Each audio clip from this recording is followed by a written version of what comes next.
And now you guys get to watch me level for a bit.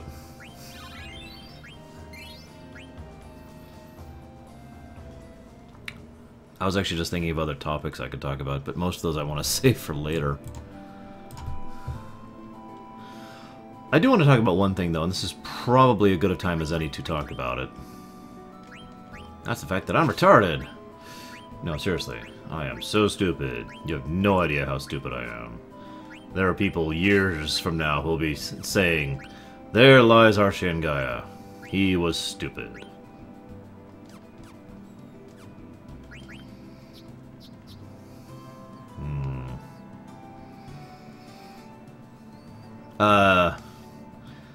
I don't know what to explain, Omni. From my understanding, admittedly, this is per juxtaposition, because I've never had a second player while playing FF9. It's the same as in FF4 and in FF6. In other words, you can plug in two controllers and both people can control it, but it's basically just you can select who plays what on the in the combat sequences.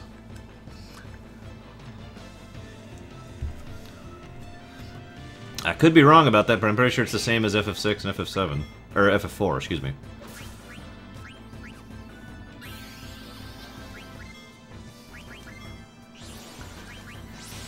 I think I can eat these, I just don't remember what it is. Perpetual Rain, there's a good topic. Okay, so the Burmesians and the Clarins, whatever their species name is, I don't even remember what it is off the top of my head. In fact, I'm not sure they actually gave a name for it. The cat or mouse people have a sort of a... Hang on just a second. I'm trying to think of how to put this without just saying it, but basically they have an innate power over their environment. And I have a theory as to the specifics of why they have that. But there's no denying the fact that they do have it. The Clarins have the ability to make that whirlwind tornado thing around Clara. And the Remesians have the ability to constantly make the perpetual rain around this area, and both of them do it on purpose. So, shut up, Omni. I'm really tired and I'm really hot. Leave me alone, okay? It is my theory that that power comes from something innate to the people, thanks to their connection, I guess is probably the way I want to put that, with the world. For that matter, hang on a second. Is it mouse, rats, what's the difference? They both have long, thin tails, and they're really, really cute when they're people. And Freya is awesome. Telling you, I would totally go out with Freya, I'm just saying. So, what the hell was I? Alright, so, it's my actually opinion that, as I mentioned earlier, they had that whole thing with Gizmaluke, and the connection they had with him.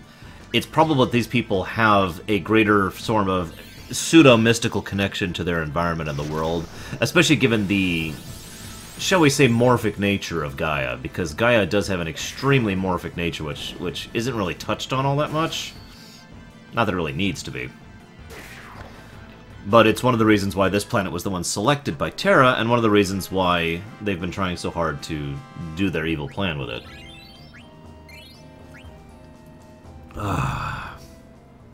So yeah, that's it. We do geomancers. Thank you. I knew there was a term I was going for.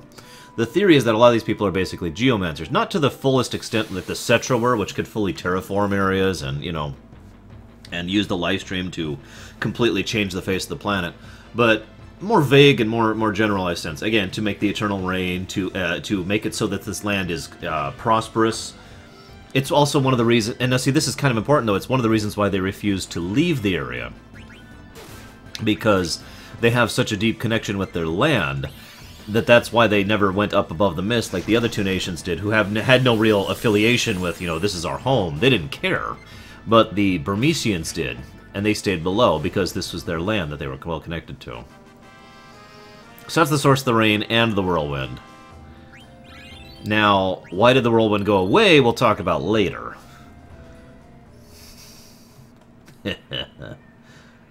Anyways.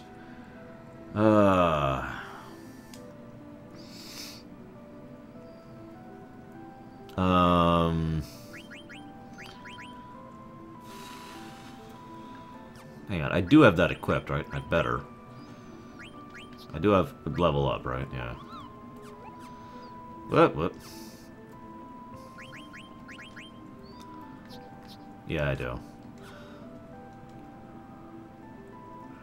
No, that's exactly the point, Omni. It's one of those things that only really exists in fiction because it involves, in order to have... Okay, I talked about this in my Kingdom Hearts Birth by Sleep video. I don't know if you saw that, but I talked about the idea of having a sufficient level of knowledge and power over technology, magic, you know, whatever, in order to actually... hang on. Yes, I do have some lore on Beatrix. Not much, to be completely honest with you, but some. Anyways, to have that level of power and knowledge to be able to make the terrain around you what you want it to be, as opposed to what you need it to be. For those of you who have not studied engineering or have any kind of background in architecture, in real life, we can only do so much with what we're given. We have to... Most of our knowledge about engineering, most of our structures, most of our aqueducts, most of our plumbing and electronics, all that stuff, are all dependent upon the terrain. We adjust to the terrain, and then we work with what we have. But in fiction, you can adjust the terrain to work with what you want. So the idea here is that they fully use their geomantic powers in order to literally control, not only just have the constant rain, but have it not be a bad thing, have it be a thing that makes it flourish, rather than flooding, you know, that kind of, to control the flooding, control the muds, make sure the land stays in place, that kind of a thing. Little conveniences that most people probably don't think of.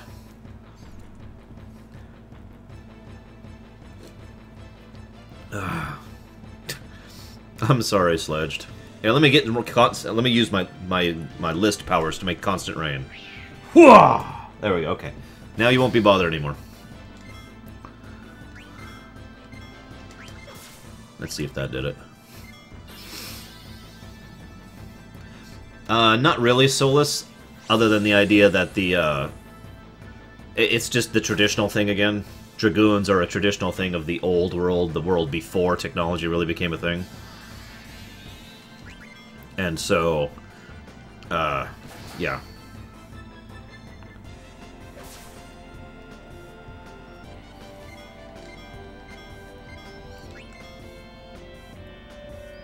Now, Chocomog, I'm curious where you think the Invincible has anything to do with the Clara thing. I'm genuinely curious, because I have no information on that. I know it's about the gemstone, but where did the Invincible come into the picture?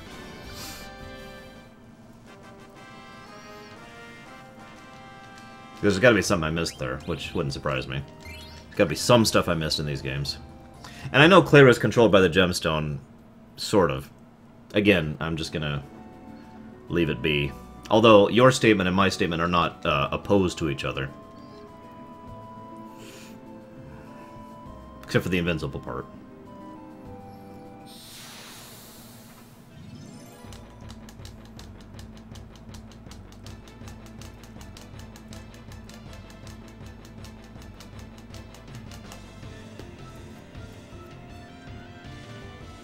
Now I gotta wait like a minute before I can get a response to that question.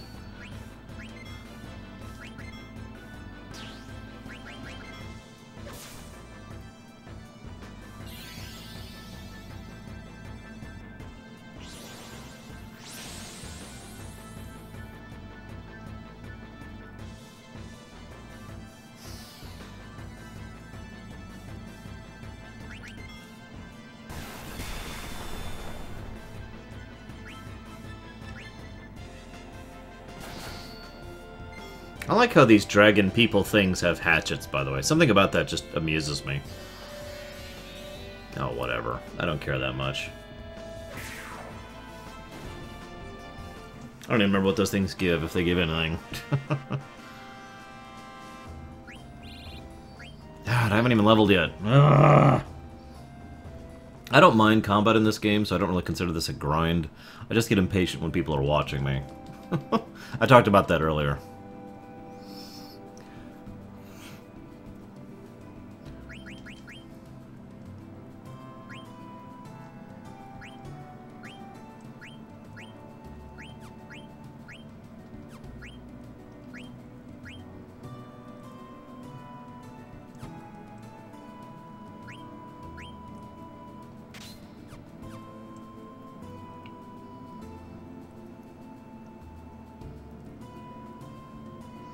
I have no idea what the name is of Freya's race, Lucas.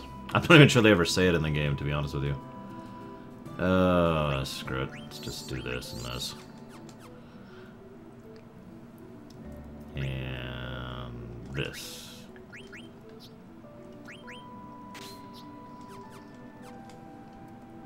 Freya's race is the Splinter race.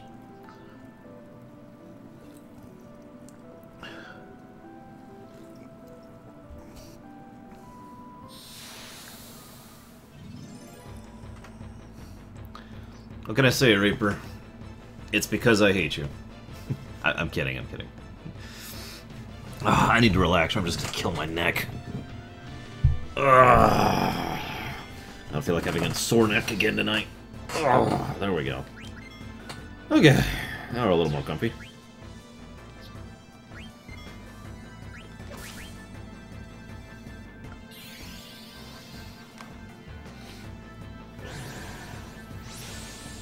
Probably my only complaint about FF9's combat system is it is slow. I mean, there's nothing else for that. The animations are long, and basically everything pauses while an animation is happening. Or rather, anything that you can actually actively have happen. And it takes a while to load all the stuff, so... Probably my only true complaint about the combat in this game.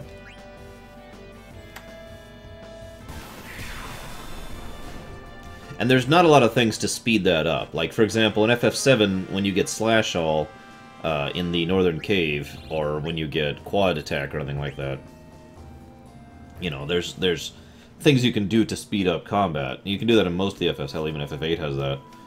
But in FF9, there's nothing really that's just a kill-all unless you burn your mana.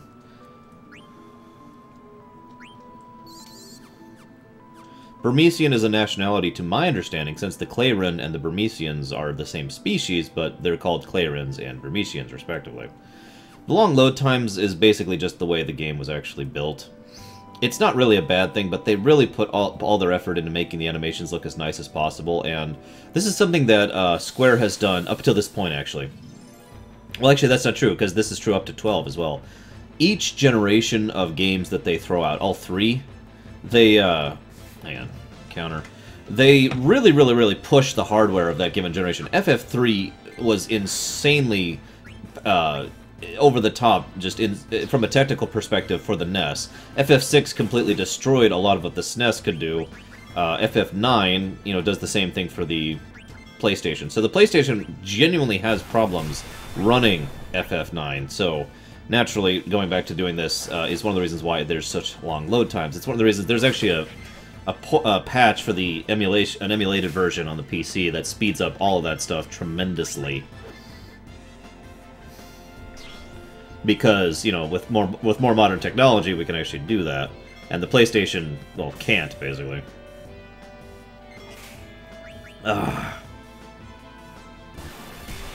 Probably not, Solus. So we know. Let's see, what else can I talk about for this section? Finally.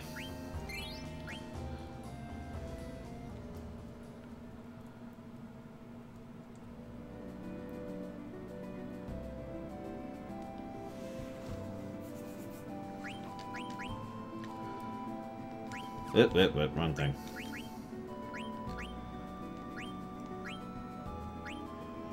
Yeah, we're gonna go ahead and just go wait, hang on. That's right, yeah, okay. We'll just go straight to the ogre for the next section.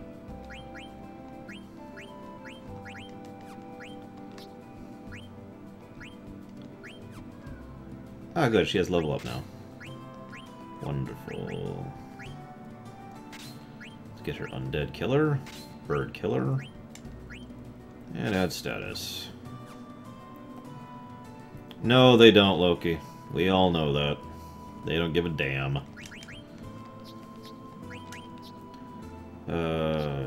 Actually, you're not the one I want. Hey, look! One ability. I'm gonna go ahead and give myself Undead Killer for the next section. And... actually, are those things Dragon Killers? You know, I'm not even sure.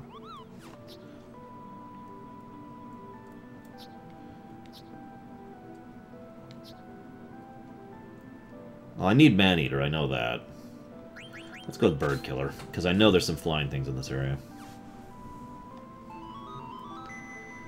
Games that play themselves. You know, I actually defended FF12 a lot because I enjoyed the way that game played. I really did. I really do, for that matter. I'm looking forward to playing FF12.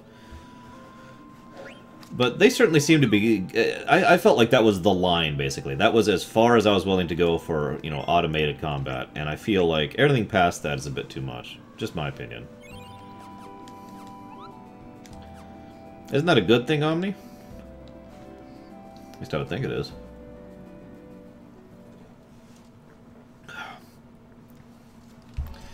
In lore right now, Koja is participating in the invasion of Burmecia. Don't forget, we're basically right behind them. They are actively conquering Burmecia as we speak. In fact, there's still troops here. Still, now, at this point, Burmecia has fallen, and most of the Burmecian military and leadership has withdrawn to Clara. But this is still a mopping up action.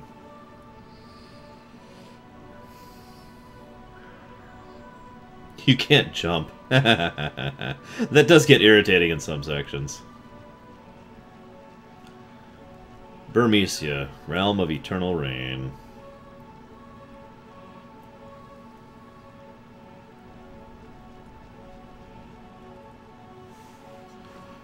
One of the things I like is the fact that when she comes back here, most of the people greet her warmly. There we go, that's the word I want to use for. Oh, I doubt he's actually engaging in any work himself, Solus. He is not the kind of person to do that. At all.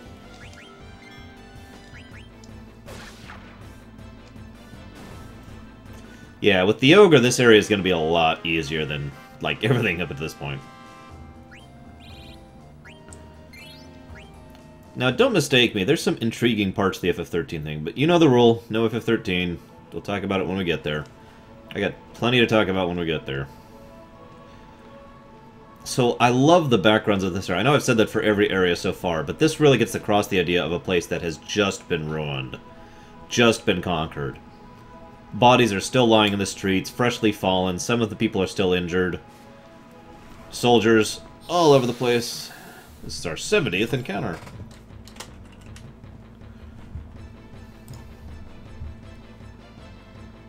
What, Omni? By the way, have I actually said something you don't know yet about the game? I'm just curious. Because I've already gone through a couple things I was hoping you wouldn't know. Mostly lore stuff, rather than gameplay stuff. Someone asked if I liked the voice actor for Dissidia for Kuja, and the answer is very much yes, but much more so in Dissidia 2 than in Dissidia 1. Because in Dissidia 1... Well, let's just go ahead and give you some background info here, shall we? In Dissidia 1, the guys who were... When they had Kuja, the guy who plays Kuja, the guy who does his voice acting, they literally did not explain his character or his roles to him. So, he literally said, you know, basically said the wrong things on multiple occasions and didn't get the emotion or anything with it because he didn't know what the hell his character was. They actually bothered to explain him in Dissidia 2, which is why he was a much better voice actor. The same guy, but he did a much more better job in Dissidia 2. I just realized I need to use some eye drops here.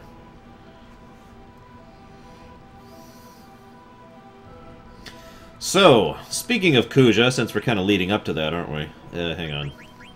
Glad I just bought a bunch of these.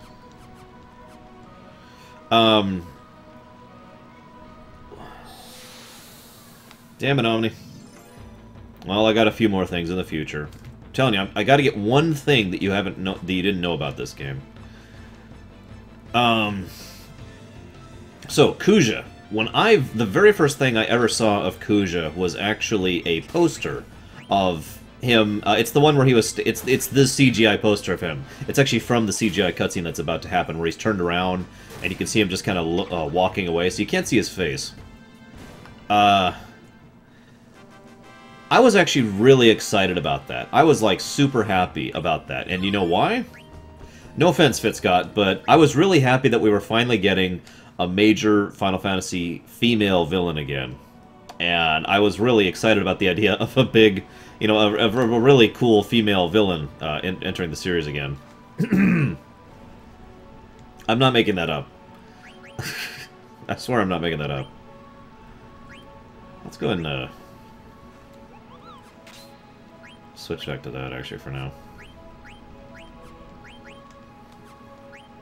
I think the Laguna voice actor did an awesome job, too. Like, genuinely.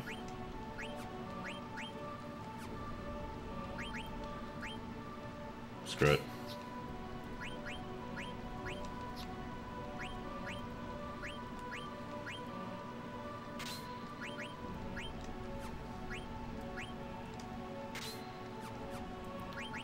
You can imagine how I felt when I found out that he was a he.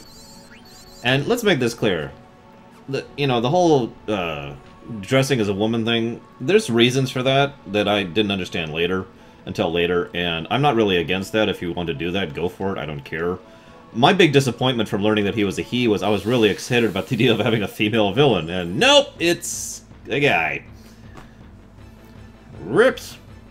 Yeah, it's worth noting that Kuja doesn't really look that much like a female in several of the ways he appears. It's not until the CGI thing. Like I said, Solus, I'll talk about that later. Although I guess I could talk about that now, because I don't have a lot to talk about right now. So, Kuja, a lot of questions have been asked about why the hell Kuja looks like that. There's two big reasons for it. One is the one we hear in the game openly and obviously. In other words... Hang on just a second. We're gonna go ahead and open some big stuff on this, guys. That is the fact that he wanted to hide his identity, and he knew that people wouldn't, you know, realize what he was if he hid himself under all that. But there is another reason. Kuja wanted more than anything else to actually have a singular identity. To be someone who very much was unique from everyone else. That is probably one of Kuja's primary focuses, primary mindsets, is that he wants very much that no one else could ever mistake him for anyone else. After all, he wanted to differentiate himself from the genomes as much as possible. He was himself, damn it! He was not just another frickin' puppet. And that's pretty much the primary lore reason why he changes himself completely into that form.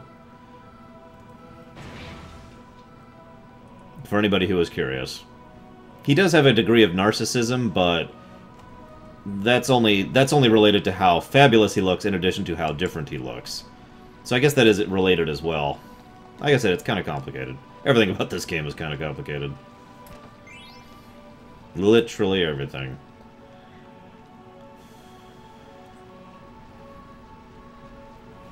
I once had someone say, "Hey, could you explain FF9 in a nutshell?" My response was one word.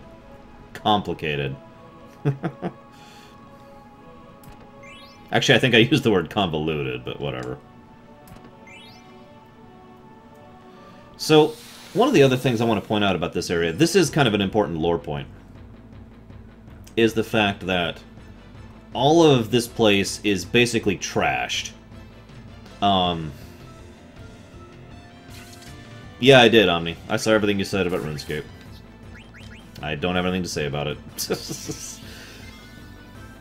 If they want to do that, it can be done without being terrible. I don't know if they're going to do it. Anyways, this is also indicative of the policy I mentioned. I mentioned earlier how, from a military perspective, what Bran and Kuja are doing in their conquest is incredibly foolish. You know, barging in, not actually bothering to seize, not actually bothering to claim the territory or conquer it properly or withhold it or anything like that. No, no, no. They're just walking. They just walk in, destroy everything, and leave. And that is pretty much their both of their mindsets in a nutshell. Again, Kuja doesn't give a damn, but that's more indicative of Braun than anything else, because that's just how far gone her mind is at the moment. She's not thinking about, you know, ruling an empire that crosses the world, or crosses the continent. She just has the hunger. She constantly wants to conquer. Also known as the Alexander the Great effect.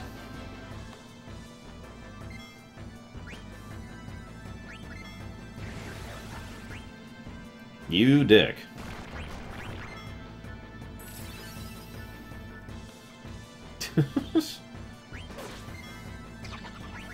Yeah, it depends on how they do it. It's not like you can't do pay stuff properly.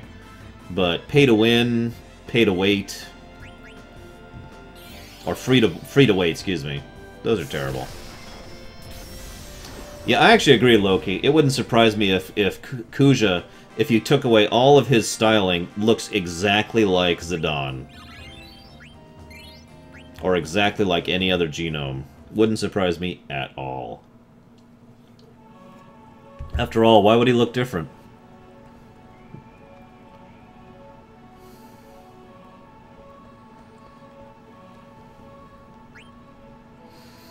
Solus asked about normal Kuja. It's funny you asked that. I guess this is, again, since we're just talking about Kuja, this is a great time to talk about that. Any of you who have been following this whole marathon know that I've rated Kuja, Trans Kuja specifically, as tied for the most powerful villain in the entire game. And that is because of several reasons, but one of them is the most important one, and that is skill. I've always viewed Kuja as a unique type of villain because, unlike most other mages in the setting, Kuja doesn't actually have a tremendous amount of power. He's not like Mateus, he's not like Kefka, he's not like, well, Exdeath in his own way. He has a great deal of skill with magic. He is very precise. He's almost surgical in the way he uses magic. And I think that's a good word. A very surgical precision to him. Very calculating. And so Kuja is tremendously skilled in magic. Not necessarily that powerful, but certainly up there. But the reason that skill is so relevant is because then later on he goes trance, and then his power just goes all over the place. Imagine someone who already is incredibly knowledgeable, incredibly wise, incredibly skilled, incredibly precise with their power, and then give them a 1,000 times that power. And it's no wonder that Trans Kuja was able to destroy a planet! And that's why I put Trans Kuja as tied for the strongest FF villain ever, because god damn. But before he's powered up, he's still pretty strong, but I don't like to describe him in terms of power, just in terms of how good he is at using the power he has. Yes, Choco, you are correct about that. They do imply that Kuja had been using the mist specifically to change Braun. In fact, there's a great deal of emphasis that initially he didn't use the mist at all.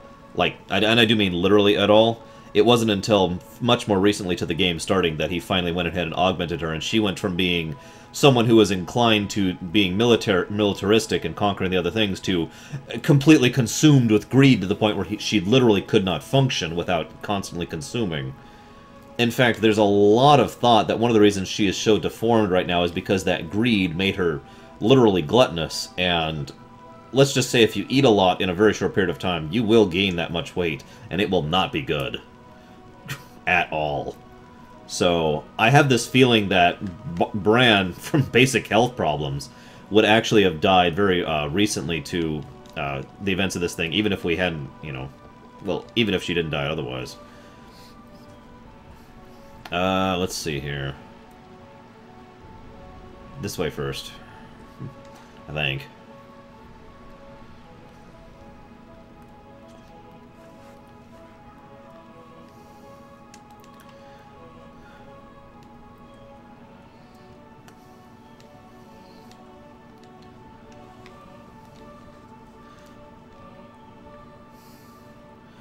So this is kind of funny and kind of sad.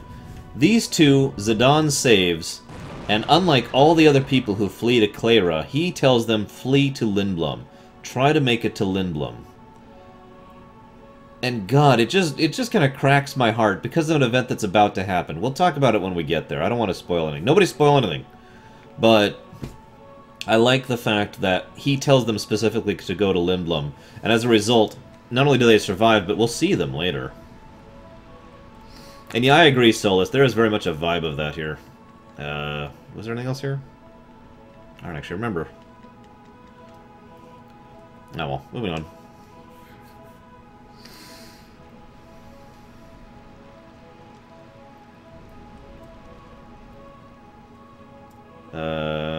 Nope.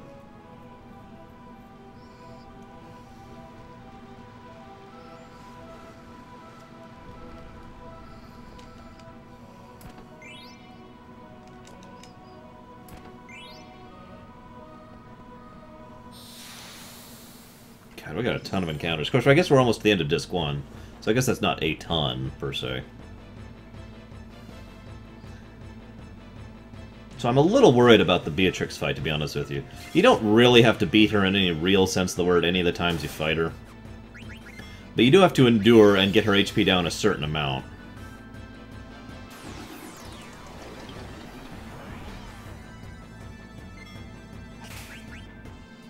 I probably should have gone ahead and got his Needle Fork. At least he would have been hitting harder. Ah, well.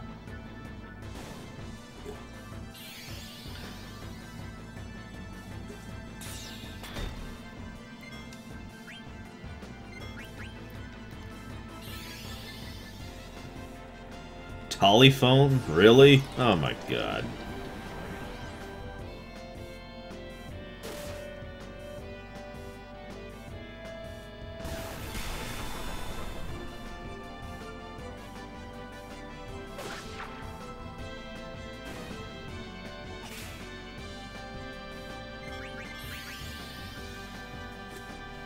Ah. Gradual Petrify? Hey, Big Mac. It's okay, you didn't miss much with FF8, other than Arsh losing his mind 3 times during that game. Not even kidding. You should have seen me just... Oh god, it was so funny. It shouldn't have been. You'll never figure it out, Reaper. Seriously, I sincerely doubt anyone will figure it out without just going down the list and naming them all. In fact, you don't even get any more guesses, Reaper. You've guessed too many times. And you have the soundtrack. You have failed, Reaper.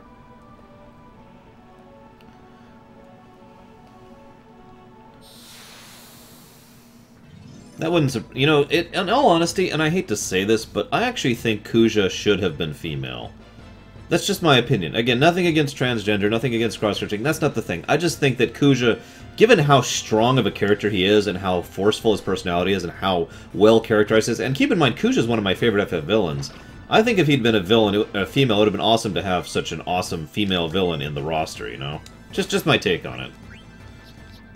Just my preference.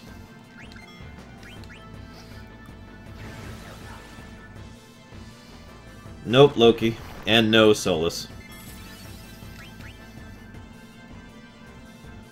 Yeah, apparently I actually lost viewers during FF8 because I had a lot of complaints about FF8.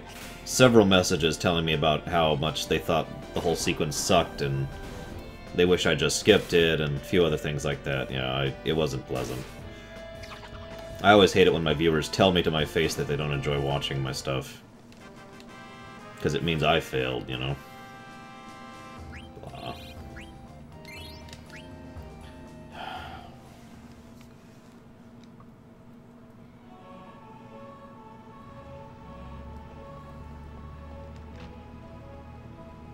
I love the sound effects in this game, by the way. I just feel like pointing that out, because the door noises, the water... There's a few dozen sound effects in this game for all sorts of things, and they're all pretty awesome. Hey, Stiltskin! You got anything right now? Yeah, sure. So yeah, I kind of like this, because Stiltskin sells you random items he found for some money in order to keep him traveling. And I know, that's it. That's all there is to it, but it's such a little thing. It really fits the Traveler-Explorer theme to him.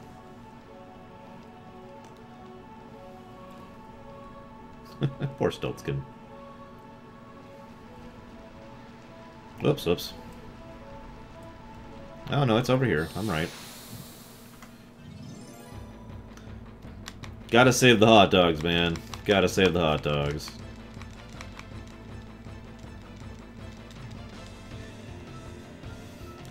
I like FF8 more when I'm cheating. That's really, that's just the synopsis of that whole lore run I did for the last few days in a nutshell. I like FF8 when I'm cheating, so I don't have to play the game. Oh yeah, you can learn magic hammer off these guys, can't you? Not that it's useful in this game like it is in FF7. So, remember I mentioned something about FF9's music, about how he was getting tired and, you know, all that kind of fun stuff. Don't mistake that for an insult. Nobuo Uematsu's music is still awesome. I still enjoy FF9's soundtrack. But I kind of mentioned this in relation to FF10 as well. It's one of those places, it's one of those situations where I feel like the music is better for atmosphere and for the scenes. Without context, it doesn't mean as much.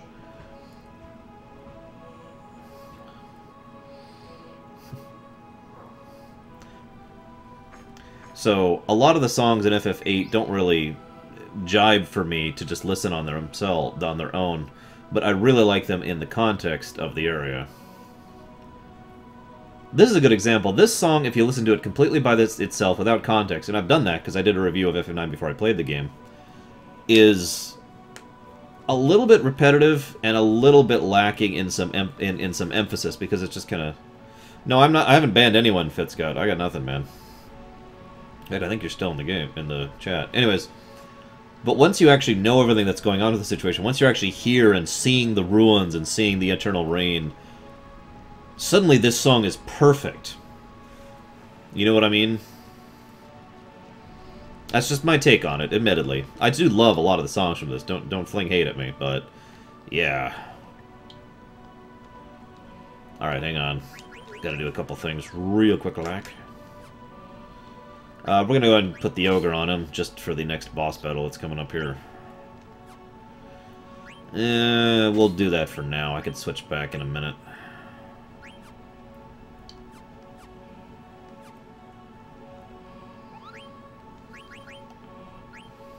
Hey, I got a letter for you. I heard Stiltskin's heading in a direction. Yeah, he's right there. Check and see if he travels to the map of the entire world and where items, like the rumor says. Stiltskin's my hero. I give you this, a Koopo nut. Sure, I'll deliver your letter.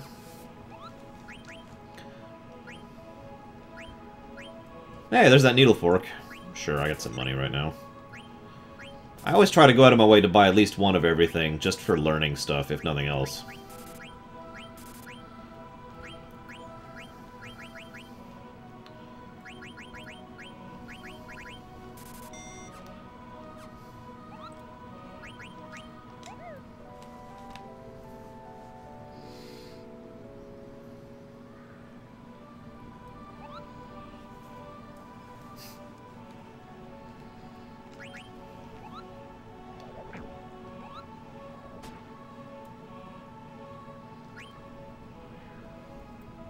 Sexy Scott Gamer.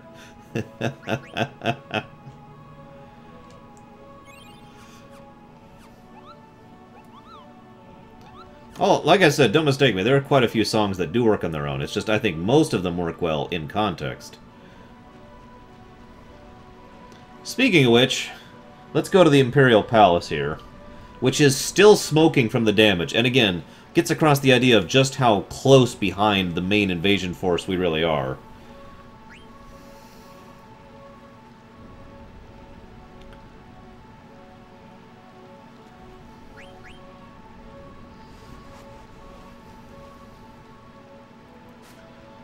And of course, she's a Dragoon, so, you know. There's someone inside! What are you waiting for? Get up here! You make it sound so easy. Oh, nice, Choco. Yeah.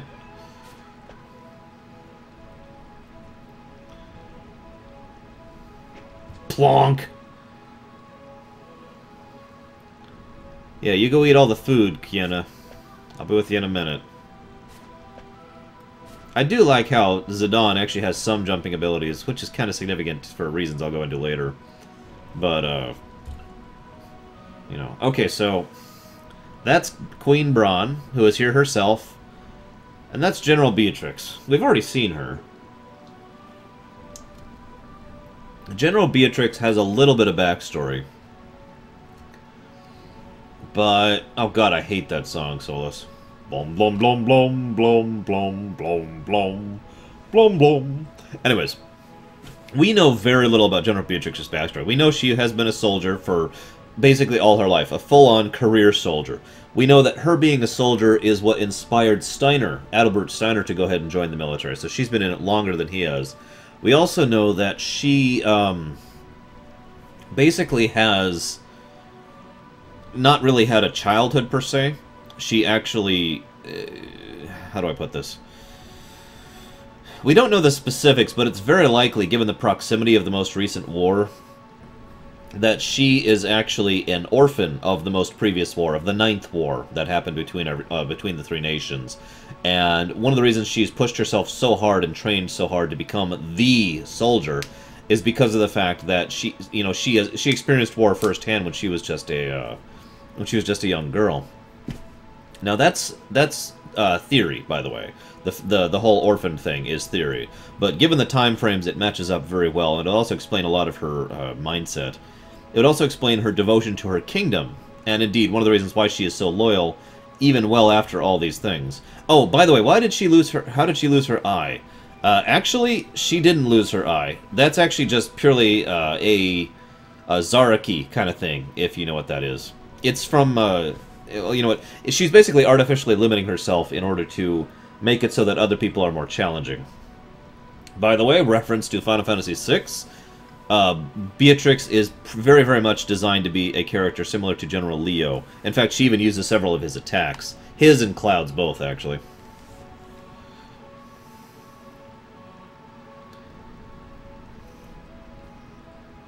So, this is also interesting because this explains why, the real reason why Freya was here. It wasn't just for the Festival of the Hunt.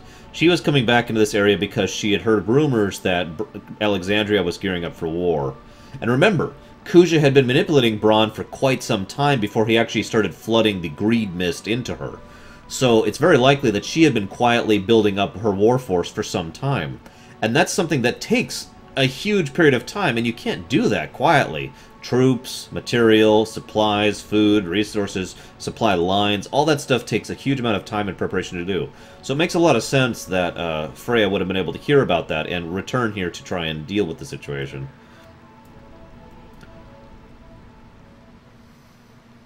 That being said, if anyone could have taken out Beatrix's eye if it actually was injured, it'd be Fratley. Just saying.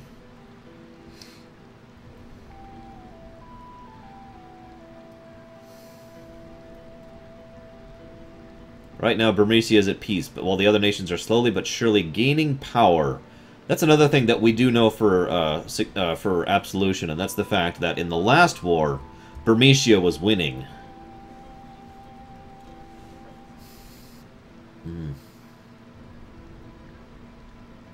Yes, Queen Braun is a reference to Norg!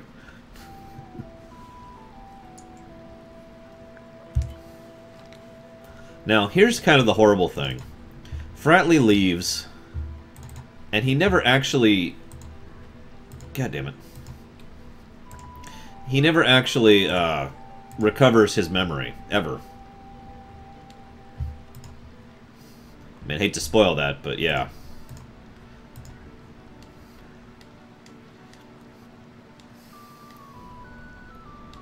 Poor Freya. This is one of the very few situations where,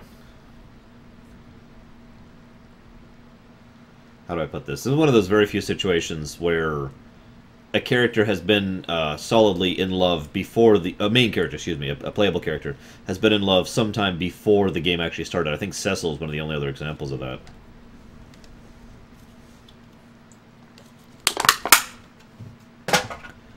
And I like this because Zidane probably still feels for her. And hey, who's that guy? Oh, right. I gotta voice the villain, don't I?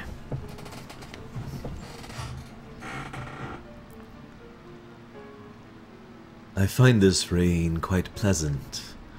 It feels as though the raindrops are blessing our victory. This is a great victory for us, Kuja. Your black mages made this conquest so simple. My only concern now is finding the king of Phoenicia. Okay, I don't feel like doing that anymore. This is what's taking back so long.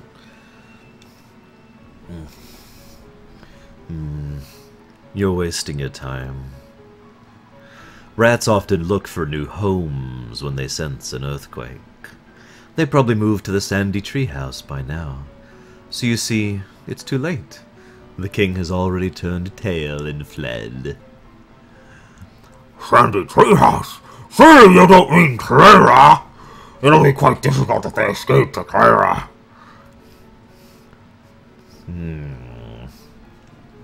Of course, your majesty. I will present you with a marvelous display of my power. I am certain you'll be most pleased. I was wondering if you would gather your troops near Clara. I'm certain those filthy rats will retaliate in full force, and my black mages may not be enough.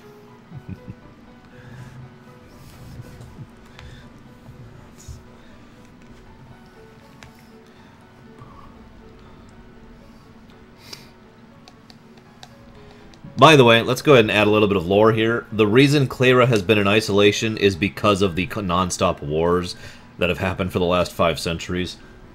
So about 100 years ago, 1 century ago, a lot of the people of Burmecia fled to Clara, used the power of the gem, started up the whirlpool, or whirlwind, excuse me, and basically just didn't want to have anything to do with it. They were just war sick.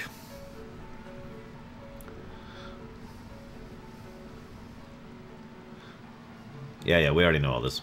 I just said that. If you want, I could do Queen Braun as Jabba the Hutt instead of Palmer.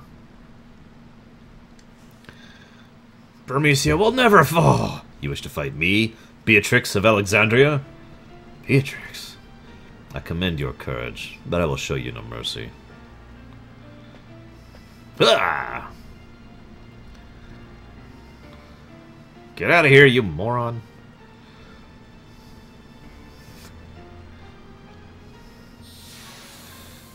No, the only scene I'm actually kind of worried about. I really hope I kill her. This is basically the first act boss. Kind of like Adia back in FF8. Or Genova in FF7. Of course I have a Jabba the Hutt voice. Why wouldn't I? Right. Don't have that yet. And who are you killing? Someone I didn't want you to kill. Is there anything I can steal off her? I'd like to know quickly, please.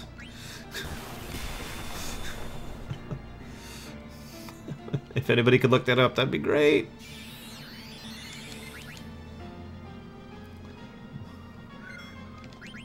Get back in the air.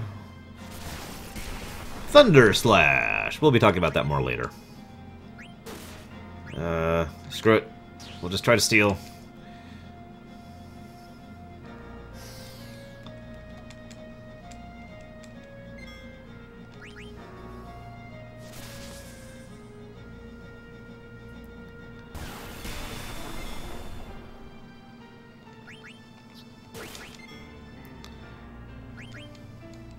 I'm just gonna keep trying to steal while fighting her. I'm a little worried about killing her. Would you stop killing people that I don't want you to kill?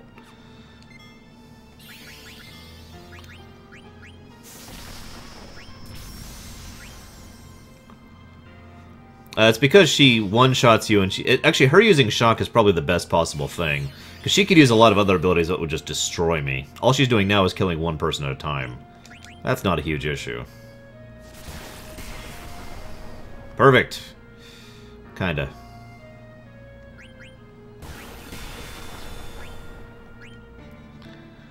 Chain plate and a mithril sword. Dang, I kind of want both of those. I may be too late, actually. Damn it! 10 HP.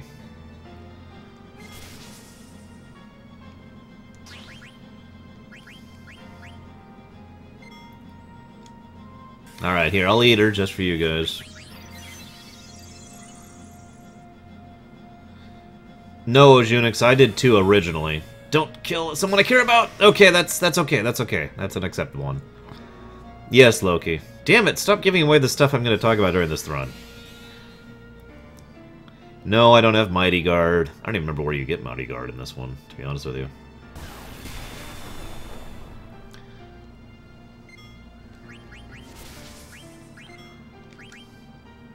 Okay, I'm a little concerned about doing this, so I'm only going to steal a few more times before I just move on with it. Okay, there's the plate. That's... crap. Okay.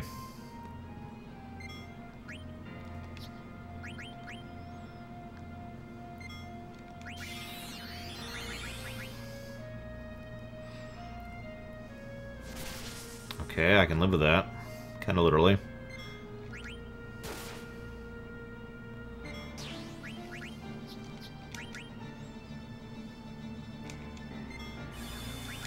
Who are you killing? Well, we're pretty much giving up on that whole thing. Do I even know Raise? Oh yeah, I got the Mithril Spear, so I do actually have Raise Wind right now, don't I? Yeah, well, whatever. Not like it matters that much. She mostly just kills me anyways. Like, literally, I mean.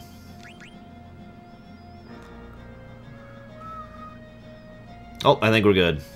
Yep, we're good. We win. We made it. A little worried there. At least I got the chain plate.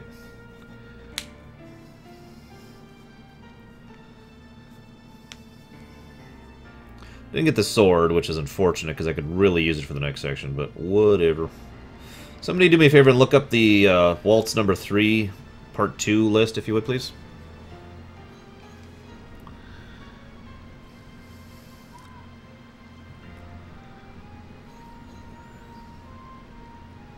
Now, what do we have here? Another filthy rat, and... This boy could become a problem. Note, this is the second time he has the option to kill Zidane and refuses to do it because he still has something to prove.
And yeah, sorry, Kuja would curb stomp Beatrice, even now. Beatrix, excuse me.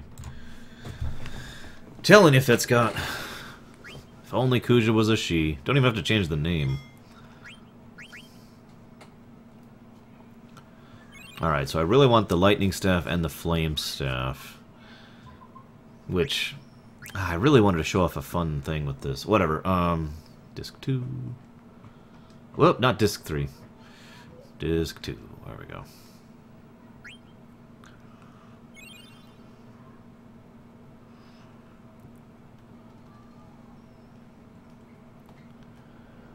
I love this disc transition, by the way. Earlier, you know, we just got curb stomped by Beatrix, and some strange person who we don't even know his name yet, if I'm not mistaken. Oh, no, they mentioned his name briefly. So, some weird guy named Kuja just flew off on a white dragon, leaving us in the rain. Pretty much at the bottom of the deeps. And then this whole area is just so wonderfully down to earth. Yeah, I already said that, Kimarusku. Damn it, don't make me say it again. I just said that. I just answered why he looks like that. I spent most of Burmecia talking about Kuja.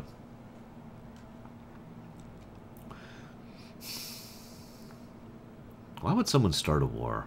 That guy who passed through here with the huge bag. Did he look suspicious to you? Nope, not really. But weren't you the one who thought he looked suspicious? You know me, I'm always like that. I'm telling you, people who eat pickles are nice people. I envy him. Geisel pickles are the only pickles I can't eat.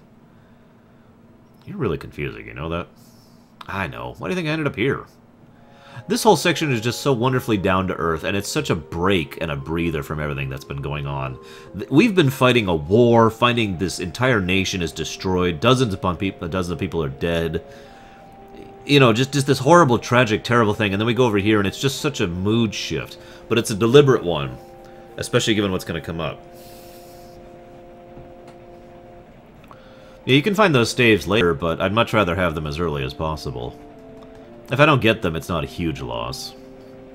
This is pretty much the last time in which I actually care about stealing, really, is getting those staffs off Black Waltz 3.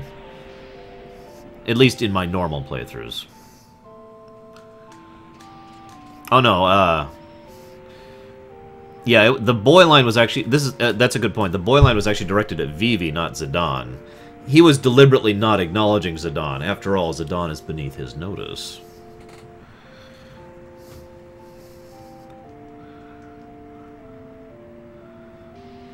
Oh, shut up, Agamemnon. Okay, thousands of people. Millions. 1,000,000 people are dead. There, I threw out a statistic.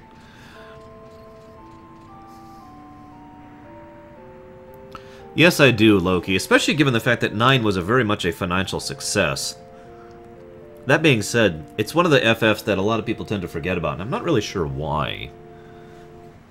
No offense to people like Fitzcott who genuinely enjoy it, really, but FF9 is, in the more modern age, one of those FFs most people just kind of skip over.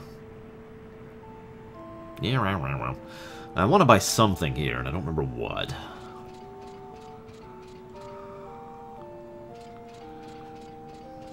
God, I really wish I had my list still. Bunt cake, the perfect gift for the family. Take one today for your loved ones. The world-famous Southgate bunt cake. Cool. Okay, let's go ahead and buy stuff really quick.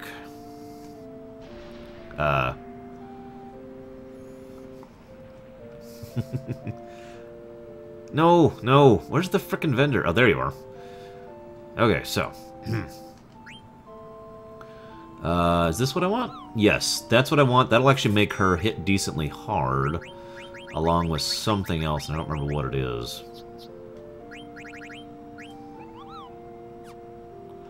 Well, I don't own any of those, so I'll go ahead and buy one of everything, as usual. Gotta have my one of everything rule. That's usually my standard rule, one of everything, at all the shops. Good way to keep up on things.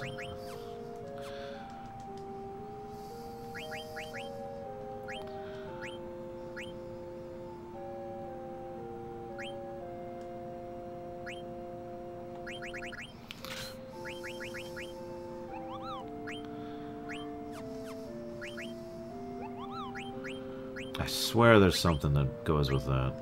Oh, it's that. There we go.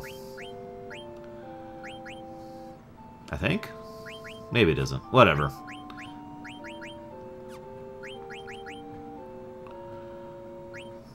Yeah, sure. We'll go ahead and learn scan. Let's go and go back to that for the moment. God, he hasn't done anything.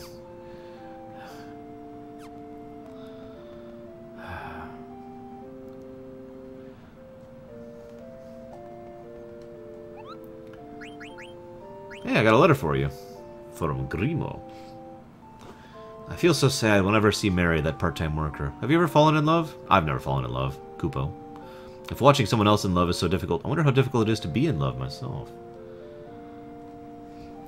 I'm never gonna fall in love. It's just not worth it. You got it. Safety save.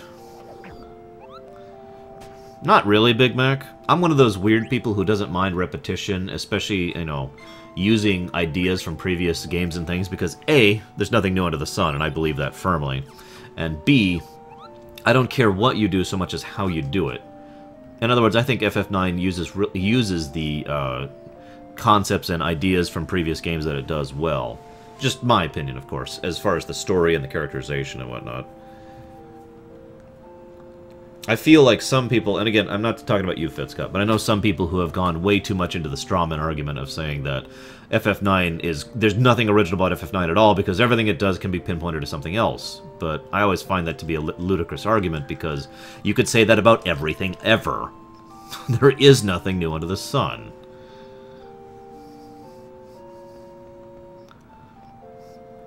Go ahead and grab that.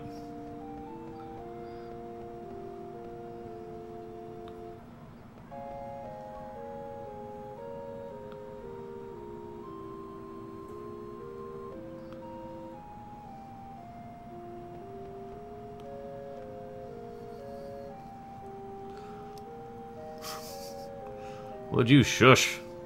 Let me talk to these people.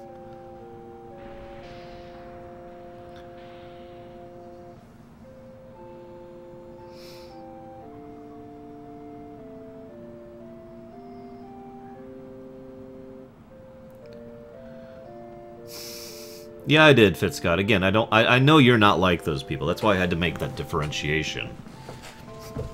I have seen some people who are really stupid about their arguments about this game.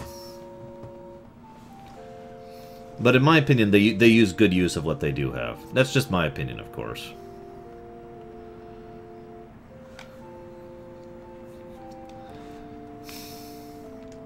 So what we're finding out here is Marcus, who, well, we'll talk about that in a minute, is going off to try and go to Treno to find the Super Soft in order to save Blank.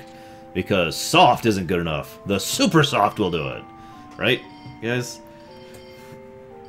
Yeah. And this is when he explains it.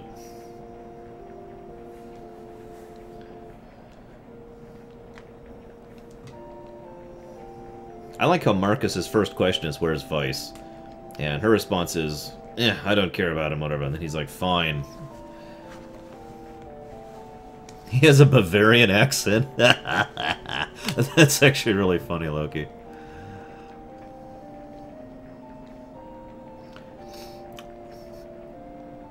Uh-oh. Something's happening.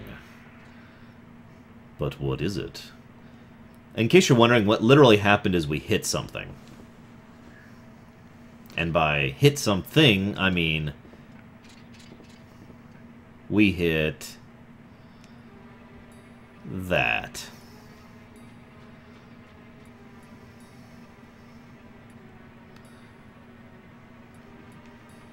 Mission retrieve Princess alive. Monster, I'll finish you off this time. Wait! Tell me something. Why do you want to capture me? Mission retrieve Princess alive.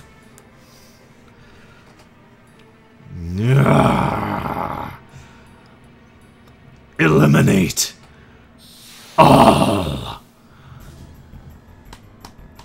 This is it, the hardest boss in the game.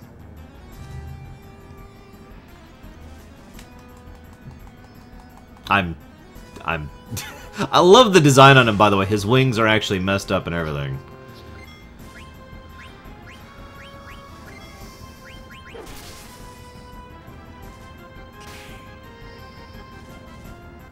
Alright, there's the one item I didn't want to steal.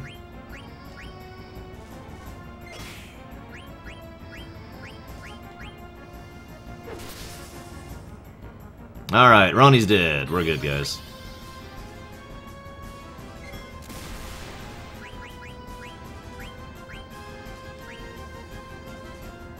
Ugh.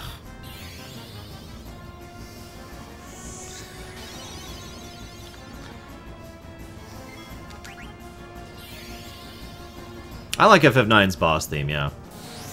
It's got a good beat to it, I guess is the way I want to put that. God damn it. I'm gonna make 3 more tries, then I'm gonna give up. Because I don't want to be here all day, and these are pretty rare steals. In fact, it's the rare and the super rare steal, respectively, if I'm not mistaken, if memory serves. Okay, there's the lightning staff. I'm still gonna do 2 more attempts, though.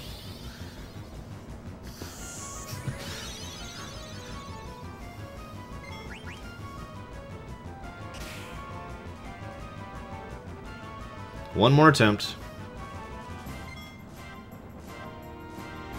I'm gonna summon Bahamut!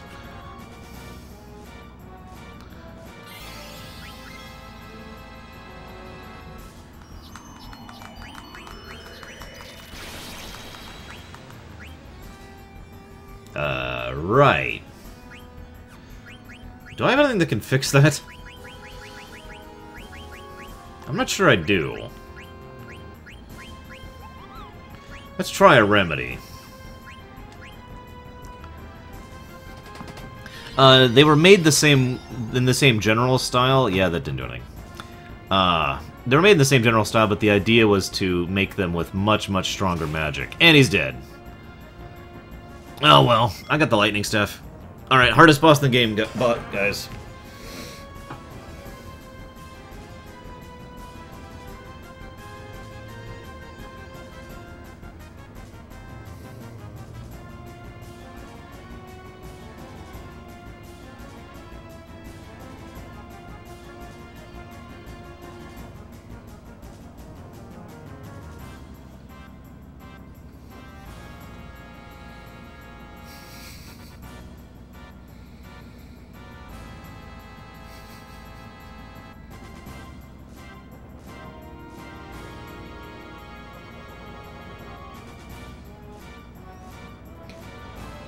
So, of course, you probably knew about this, Omni. But yeah, Black Waltz actually kills himself if you just have the princess left alive.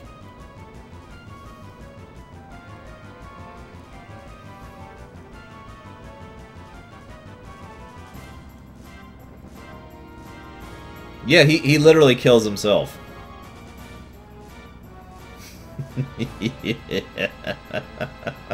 Which is funny, because it makes perfect sense when you think about it, because he's programmed to bring back the princess alive, and now the only one opposing him is the princess, so he's like, and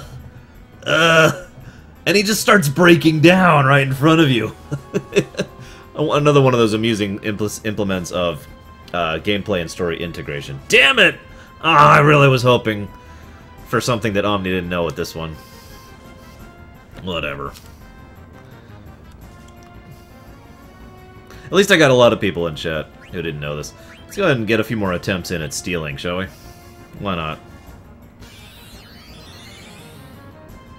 Because hopefully I timed that right, because otherwise he's immediately going to attack Marcus.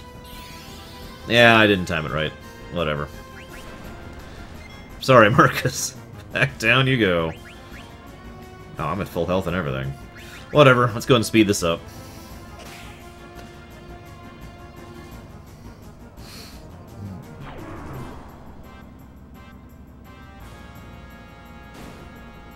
And he kills himself. No ended Elvis, just this one.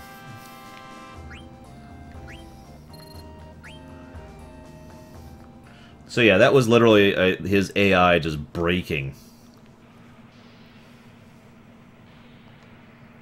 And that really is just messed up when you think about the Black Waltz. I mean, granted, not a lot of sympathy for the waltzes, but at the same time, yeah.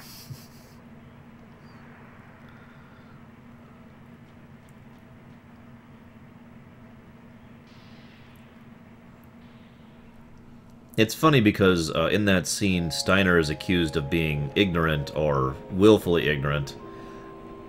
But in the same exact scene, Garnet herself is also similarly willfully ignorant because she's like, you know, surely the Queen will listen to me, surely I'll be able to stop all this on my own. Yeah. But did you know he'll kill himself, Omni Wrench? Because that's the difference. The other waltzes, well, the second waltz will never actually target her, but it won't kill itself. You'll have to still beat it.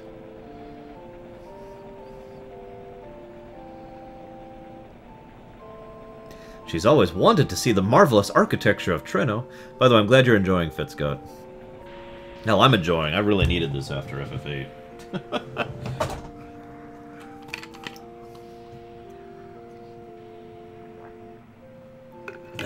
Alright. By the way, this is all happening while we're going through Burmecia for a little bit of a time...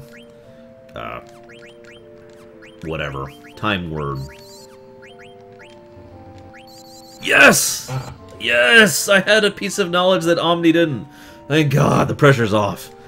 I've won the marathon, guys. That was my big goal. You have no idea how much research I did on this game just to make sure that I would have something that Omni didn't know about in this game.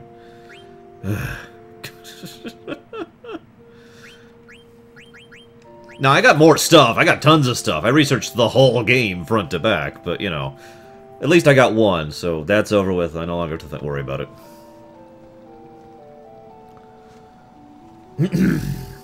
No amount of hardship can tear our two countries apart. The 11th Regent of Lindblum, Sid the 8th. The Berkmia cable cars were built to commemorate the 20th anniversary of friendship between Lindblum and Alexandria. Yeah, there's a lot of hints about just how tragic this whole situation is because of how long the peace has managed to last despite Garland and despite the mist. Correct, Kay. Ironically. Lots of gil. Ozma. Ugh, Ozma. I'll talk about him at some point. I also want to explain why Ozma is simultaneously, genuinely difficult and artificially difficult. He is a really weird combination of the two. He really is. He's just... no, Samurai. It is still my 5th favorite. Although, I gotta be honest, I enjoy playing this game a lot. It's a lot more relaxed of a game to play than, say, 7, which I enjoy more, or 4, which I enjoy even more. 4, especially the DS version, which is my favorite version, is pretty damn rough. In fact, I ended up cheating just so I wouldn't have to level in this marathon. Granted, I could have just leveled and set myself up properly. But, oh, right. Actually, I do kind of want levels, given the boss I'm going to be fighting soon. So we're going to go ahead and not stutter step here. Or not. Okay, come on. 1 encounter? Come on, just 1. Hang on. So, fun fact, the air racket, which makes her damage be air damage, basically bypasses her, her damage formula, is the way I want to put that. And so she can actually do pretty decent damage. About 150, I want to say, at about this point in time, with the air racket. That's the only reason I picked that up. Oh, god damn it, I knew it! No, I'm not Loki, although I have done that in the past. We need to talk about the Marcus glitch at some point in the future, too. I've only got a few more glitches to talk about in 9, that I know about anyways. I think I have some ore. I do! Have some ore, little guy. It's the only gemstone I have so far. And what is this video you're showing, Bowman? What the hell? Oh, I knew it. Oh, it's Spoony. Okay, yeah, whatever. 10 AP, which is actually pretty good. That puts us up to 79 there.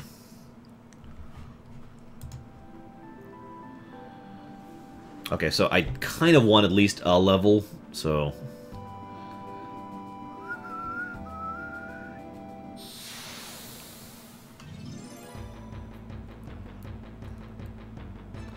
But yeah, I was expecting to get that friendly. In fact, I'm expecting to get the Riddle Quizmaster on my way to the Black Mage's Forest, too.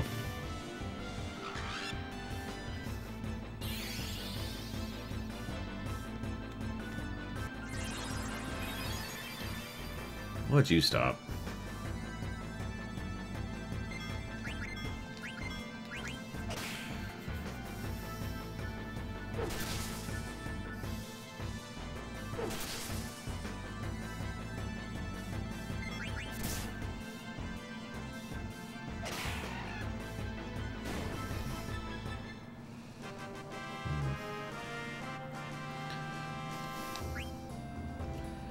Ugh. Whatever. We'll go and get to 7 on everyone. Couple more battles, guys. So, here's a question that's actually interesting. Why is Treno always dark at night? Or why is it always at night? What is the reason for Treno always being nighttime?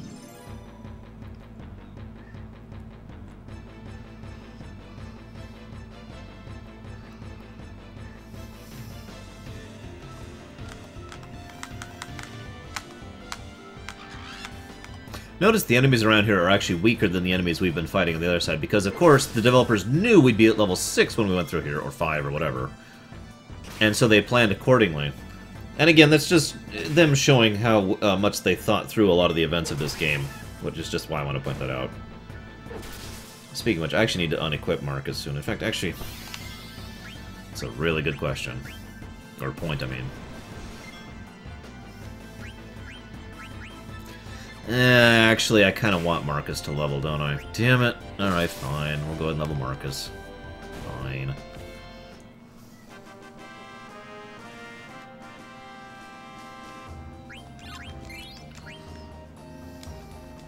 Also, the enemies around here drop ores.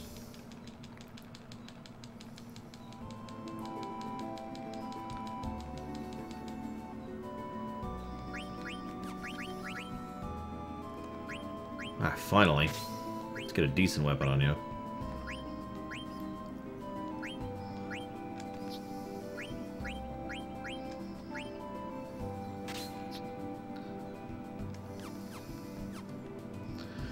Yeah, there's no real reason.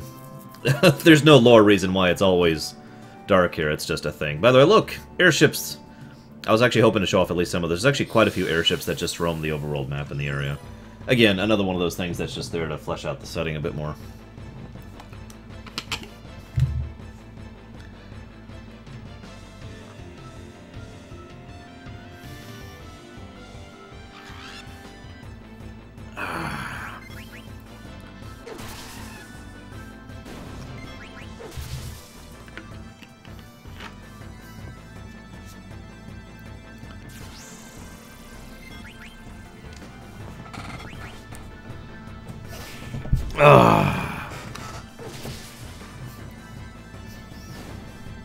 I do have something to say about Trino, though. Here's a little tidbit. Did you know that Kuja has been posing as a noble of Trino for years? Many years, actually. It's one of the reasons he has so much wealth and influence, and so many resources at his disposal. Very much a Kuja way of doing things. Like Exdeath, Kuja actually likes to not use his power directly, but use his brain, use his mindset.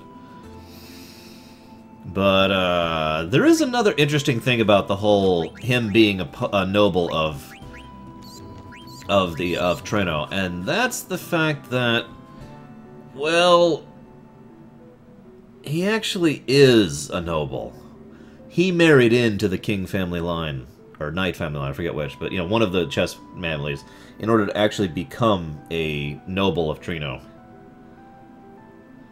I'll let you think about that as much as you'd like to.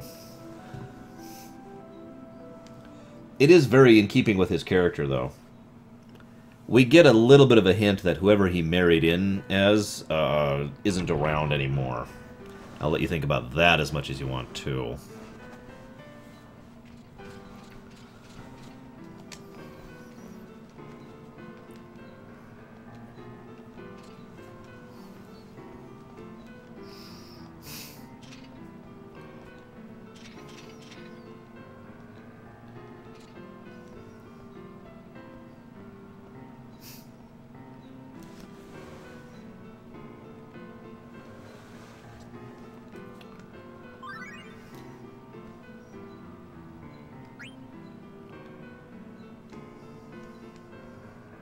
Deliberately letting him steal the money.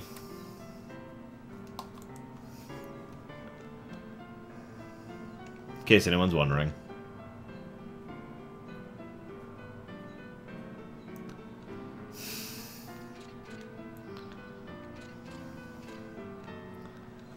So, Treno is yet another of the cities, of which there are several, like, in the Final Fantasy series. Jidor and Zozo back in 6. The slums and the upper crust in FF7. I swear there's a couple other things, but anyways, there's yeah, this place is rather starkly split between people who are far too poor and who are far too rich.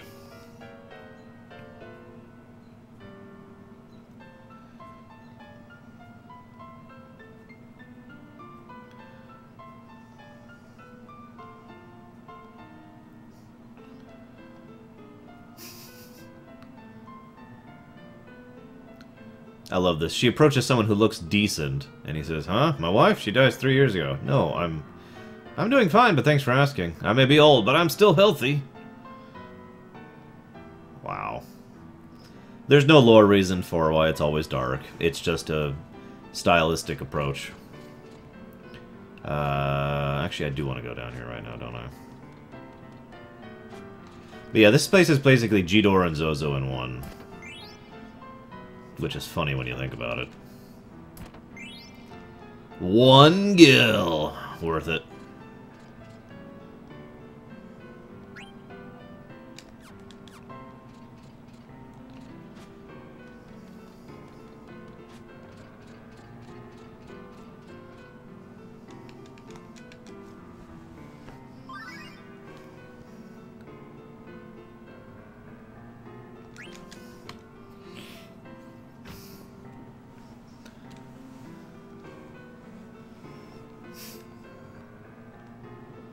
Hey, look, it's the boss.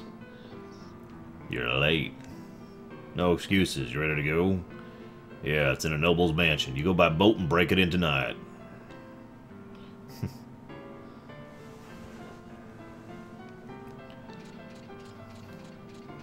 Kupo!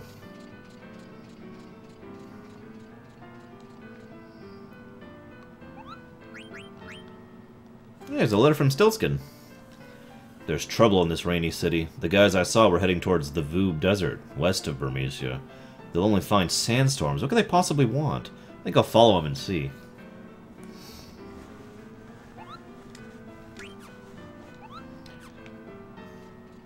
Alright, let me think about this. By the way, fighting those things is not something I'm doing, before you worry, or before you wonder. I don't remember what to buy here. There's something I want here for synthesis. Does anyone remember what it is? Because I know I want several things here specifically for synthesis later. Yeah, trust me, it's nice having fun again. I'm an idiot. I'm sorry, guys. What can I say? Okay. I've already...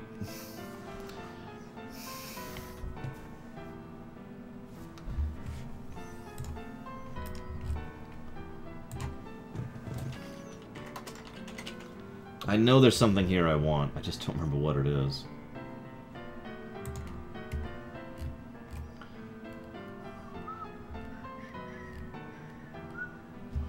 Okay.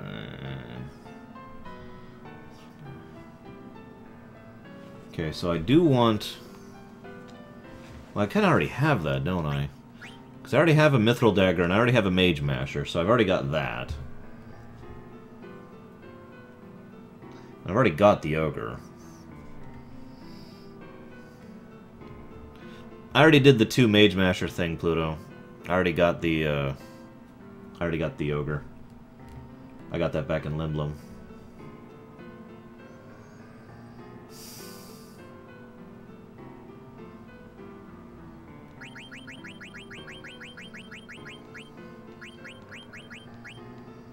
Doesn't sell Mithril armor. So that's not it.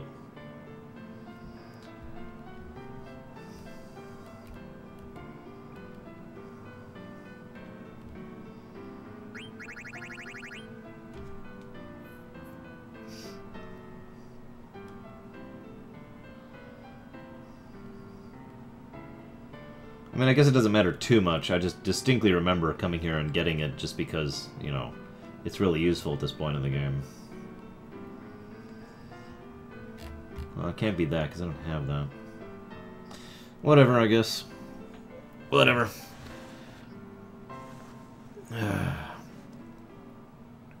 Okay, so let's just go ahead and buy stuff I know I need. Like a dagger. Ooh, it's gonna get one of those, one of those. One flame staff. I thought I had an ice staff. Ah, crap, I had a mithril. Whatever. Because it's... okay,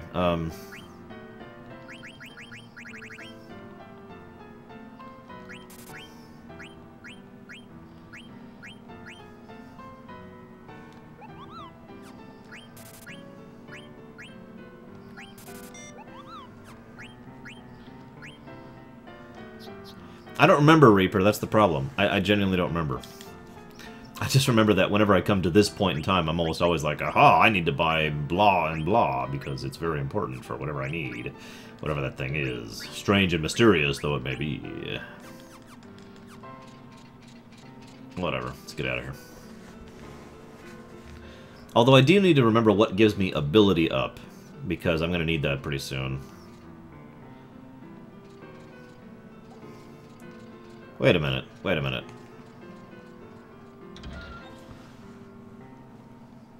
Pretty sure I'm wrong. Let's check something here.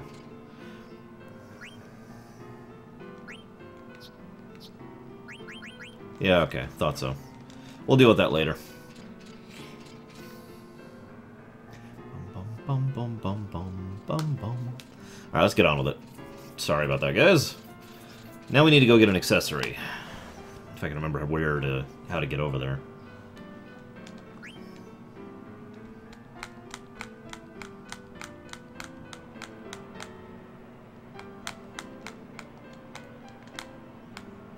Hey look, there's some strange gentleman up there. Who just flew here on a dragon. Oh well, I'm sure it's not important.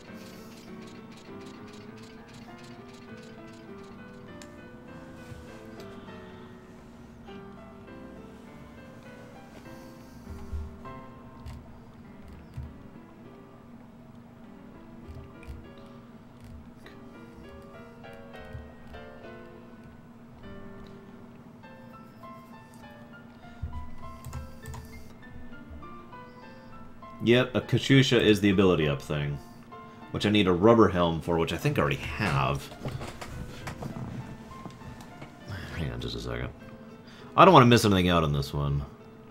I do have 2 rubber helms. Of course, I don't have any Magus hats yet. Oh wait, I do have a Magus hat. I have 1 Magus hat. Where's the synth shop in Trino? Because I know there is one in Trino. At least I think there's one in Trino. Anyone remember where the synth shop is in Trino? Because I know there is one.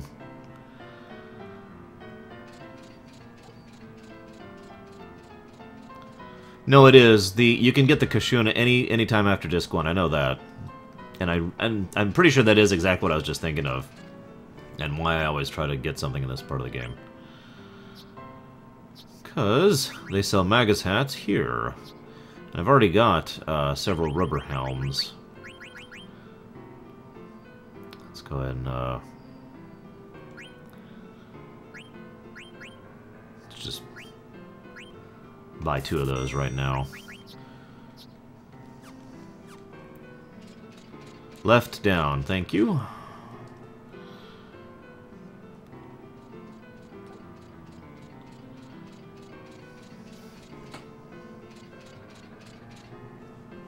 Bum bum bum bum. I almost always do all my synthing in Lindblum, as far as serious synthing, so I have a hard time remembering where the other ones were. I know there's one in Alexandria, though I don't remember where, and I know there's one in Dagiro, though I don't remember where either.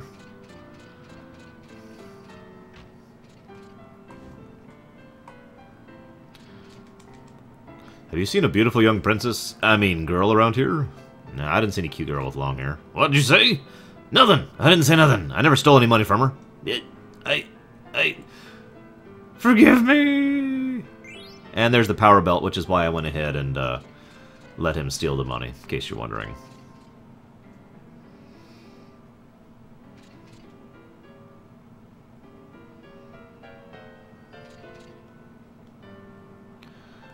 Okay. I could actually make some of these. But no, what I really want is that. Thank you. And we'll go ahead and grab one of those. Do I need any of those? No, not really. I already have those. And that, and that, and that, and that. Yeah, sure, why not?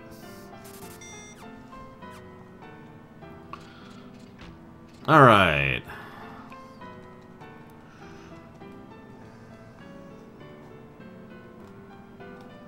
Which one's that one, Chocomug? Because I bet you I know exactly what that was. That's the one that requires the mithril sword and the mithril armor, isn't it? I don't even remember what it is. Yeah, the grand armor. That's right. But I can't do that until disc 4 anyways. Oops, wrong thing. Still the wrong thing. Where the hell is it?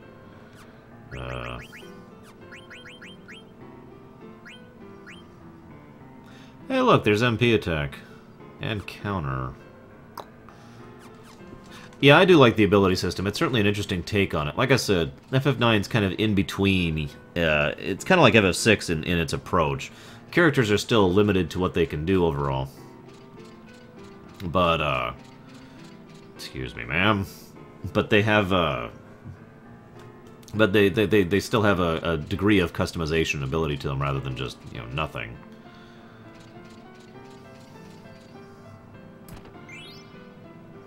Mithril dagger, even though I'm pretty sure I already have one. One of the reasons I don't really feel bad about doing the money trick is I basically don't sell anything this entire game. And I'm usually a little bit low on money in this game because of how much synthing I do. So... yeah. Of course, the next time I can do that trick is...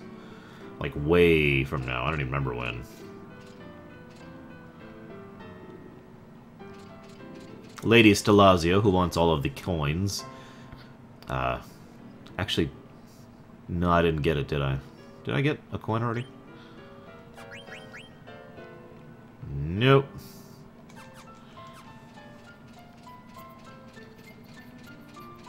Okay, let's advance the plot here, shall we, guys? Sorry I don't have much to talk about Trino. It really, I kind of already summarized it by my statement. It's Jidor and Zozo in one. That's Trino, in a nutshell.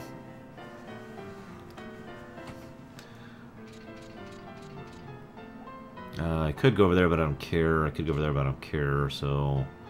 just make our way back to the slums.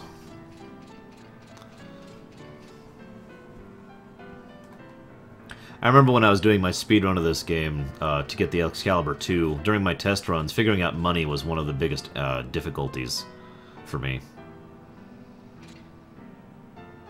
No.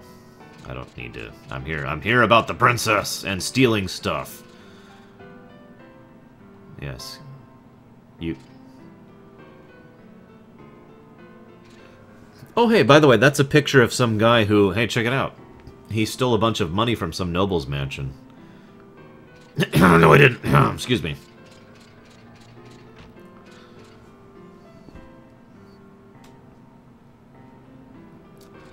Alright, I'm missing a trigger and I don't remember what it is.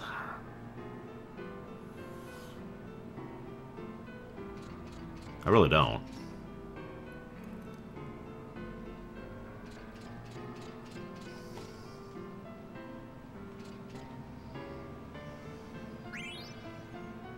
I don't remember how much gil you have to throw in there to get the coin. I mean, I guess I could. Don't you get rewards per coin? God, I don't even remember.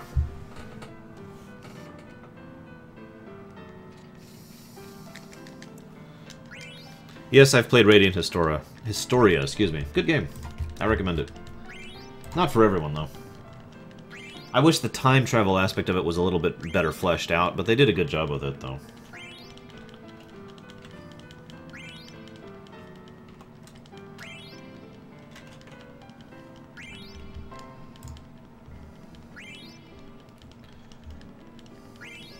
Yeah, that's right. She does give a reward per coin. Eh, what? Did I get it? I wasn't even paying attention. Yep, there's Gemini. I will sing her a song. He didn't know where she was, but he hoped his song would reach her. Stelazio's story.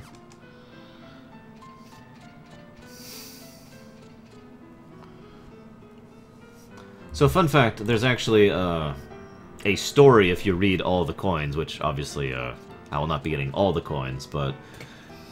the 11 zodiacs pondered how best to catch Virgo's heart. Aries headed east. Taurus had an idea. He would give Virgo a gift.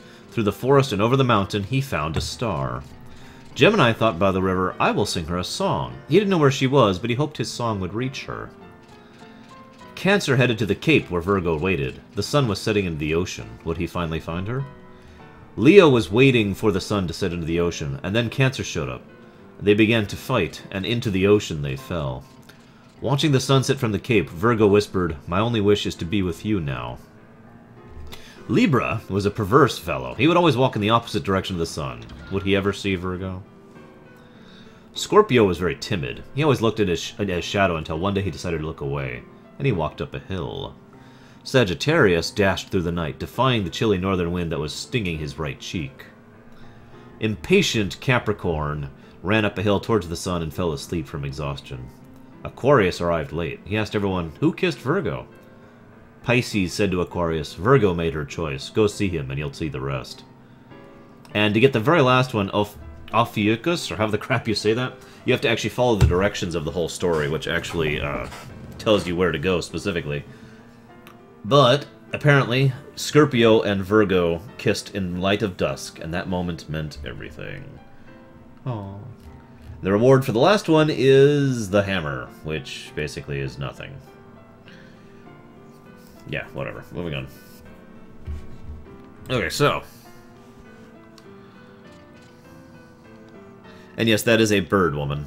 In case you're wondering.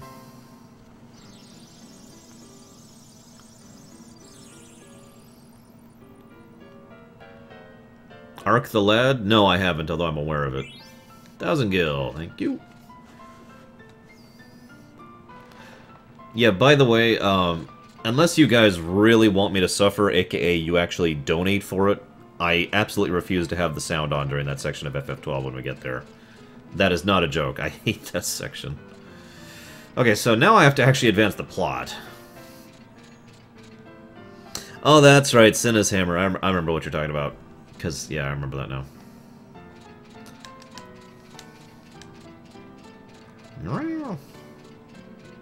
Let me in! Okay, now I have to advance the plot, and I don't remember how to do that. I thought I just went to the place. What am I missing here? It's something simple and dumb. It always is.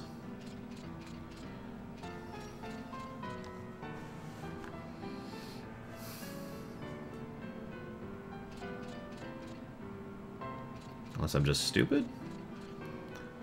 Don't believe Ondor's lies! Oh, sorry. Just kind of lost myself there. Yeah, okay, I'm missing something, because she's still in my way. By the way, I'm so not getting Cinna's Hammer. I need to do something to advance the plot here. And I don't remember what.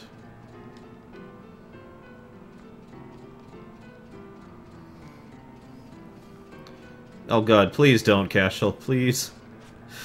I just want to mute that damn scene. I do that every time I replay through 12, too. It's like, oh, I'm at the scene, mute.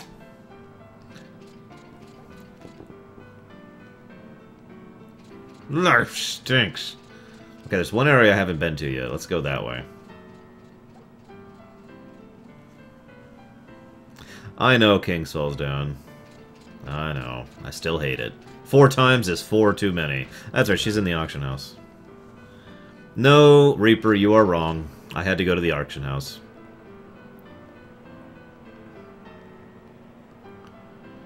By the way, I love how one of the things they did in FF9 was other dialogue boxes can show up while dialogue box is already up. That's a new code thing. Yeah, Dr. Todd is another one of those not quite human species. I call him the nose species.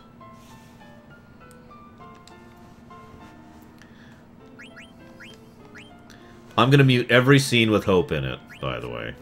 Which, I'm just gonna mute the whole game. I hope you're okay with that.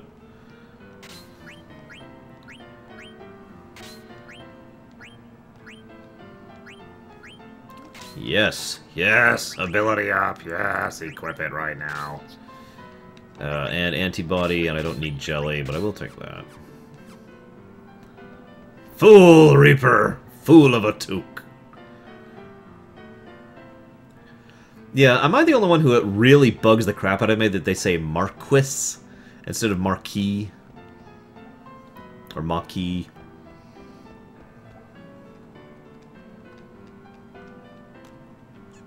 I will take Ondor's lies any day over frickin' Hope.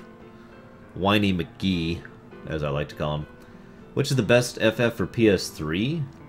How many of them are out on the PS3? Because I'm pretty sure 13, 13.2, and 13.3 are the only ones really out for the PS3. Not counting ports, of course. You know, that's a great idea, Undead Elvis. I like that idea. I'll just be like... Dur, dur, dur, dur, dur.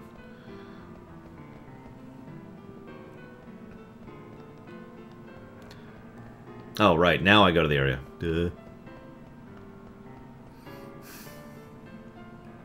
Yeah, I really like Balthier's voice actor, personally. Marquis. Marquis. But that's not nearly as bad as Bahamut! I still can't say it without laughing. The Great Fortress Bahamut! Hey, look, wanted, 10,000 guilt. Whoever catches this guy...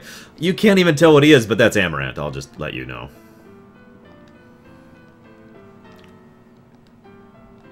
Let's do it. Time for the biggest boss. I love this scene, by the way. They just kind of have this conversation. Diner's like, Princess! Princess! Princess? Princess? Princess? Princess! You are a princess, princess! Oh, if the queen hears about this, princess. Princess! Yeah. Oh, shut up, Pax. All I gotta say to that is Marquis. By the way, this is an interesting quote. Baku, on several occasions, actually cuts really to the heart of the matter of certain characters. I get the feeling that he was one of those commanders back in the Limblum army that really knew what he was doing.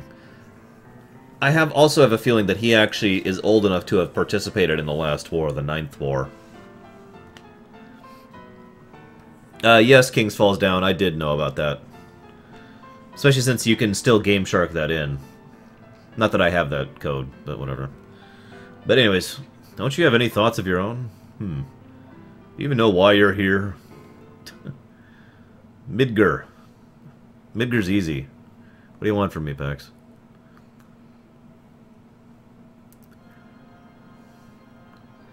Don't worry, the song will be cut off short. Not too bad. It'd be better if I didn't have to see those vermin and the ugly elephant lady. They offend my senses. It's not over yet. The rest of the vermin must be dealt away with. Yes, I trust you will deliver them. By the way, did you see a pretty lady in the crowd today? Pretty lady? Shall I arrange a meeting? There's no need. The canary I've been after, she flew into my cage of her own free will. Never would I have imagined running into a place like this. It must be fate. But you cannot rest your wings yet. Fly home to your mother, my little canary. I, too, will welcome you home with open arms.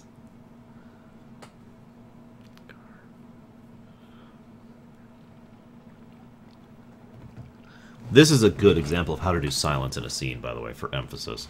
Especially with the sound effects of the water.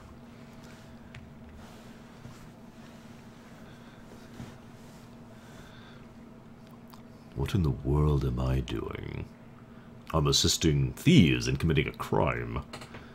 No, I must be patient. Protect the princess. Escort her back to the castle.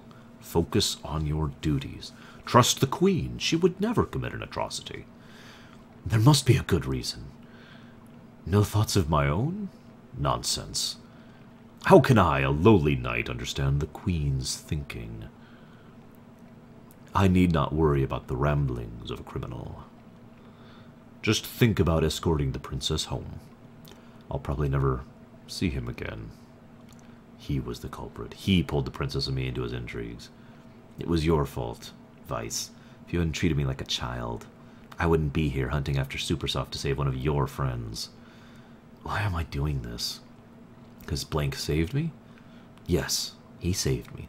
He saved my life. The least I can do is return the favor. But I never thought about things like this before.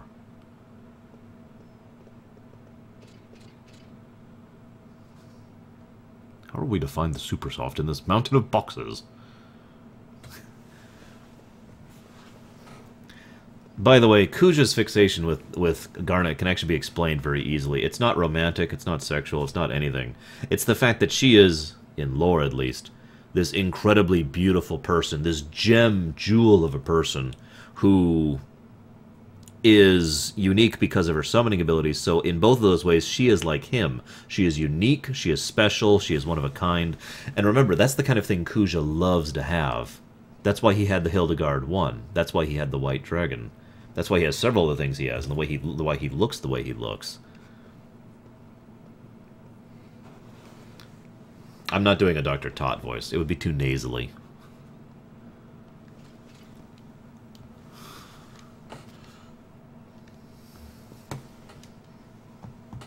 So Dr. Tot was actually... there's something they barely mention in the game, but it is relevant.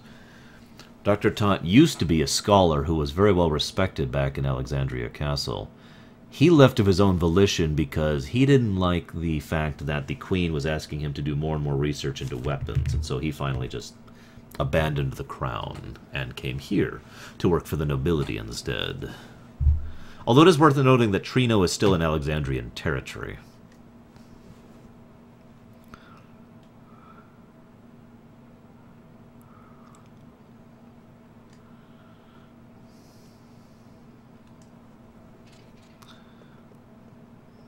I do like the fact that because of the fact that Garnet came and talked to him, they get the Super Soft pretty quickly and easily without issue.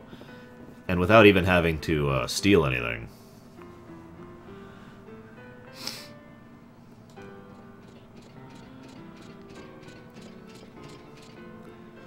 By the way, I said in lore she's pretty and she's this beautiful gem of a person because, I'm sorry, I do not think she looks good at all. I know she's young, so maybe that's part of it, but no. By the way, I like how he... Baku mispronounces Tot twice in a row there. First he calls him Toot, then he calls him Ted.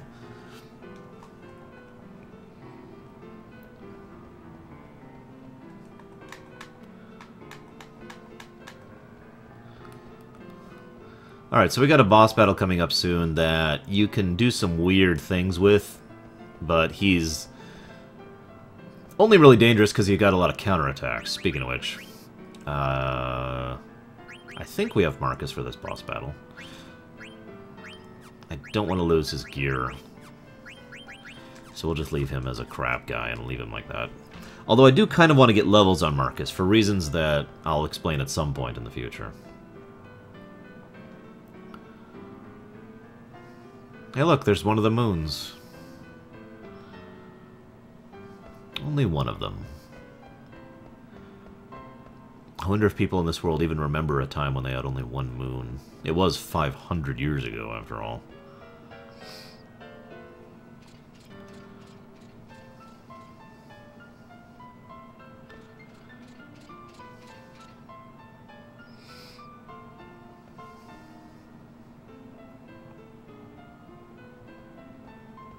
Marcus walks up and takes the Super Soft!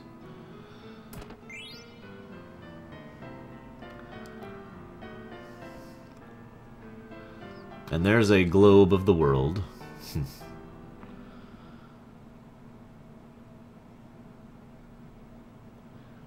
Two phrases commonly found in documents more than 500 years old. One is Jewel, and the other is Summoner Tribe. But 500 years ago, the phrases vanished from history. The archaeologist Frederick Ashe theorizes that Jewel refers to the pendant passed down to the ruler of Alexandria. But the pendant, it is too small to be referring to the same jewel.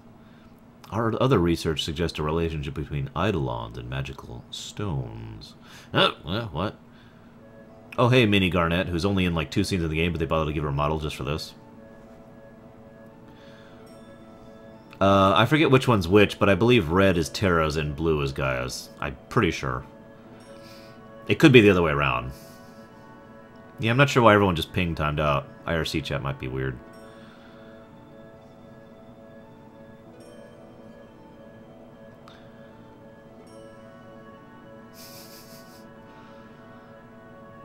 Ah, yes, the stars. They inspire the theories, related stones, and eidolons. And she has the necklace there, too. Rendered and everything. Yeah, by the way, Yi's mod is probably the most extreme example of why I'm not doing most of the super optionals, but all of them basically are the same reason. Except for killing Shinryu, that was awesome. Killing Shinryu. I can't believe I actually pulled that off.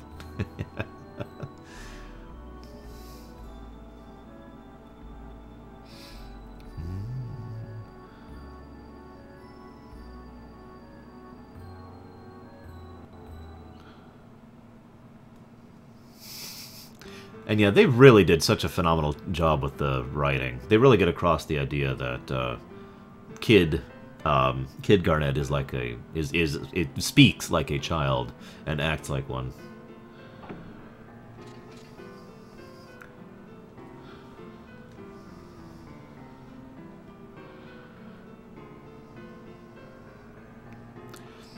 Okay, it's not surprising so much as it is amazing. By the way, this is a nice little house Todd has, isn't it?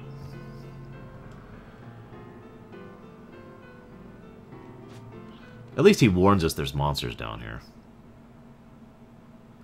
Because there are very irritating monsters.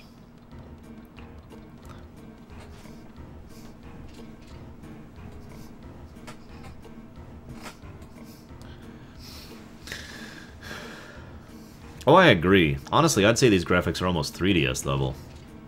And this is on the PS1 game.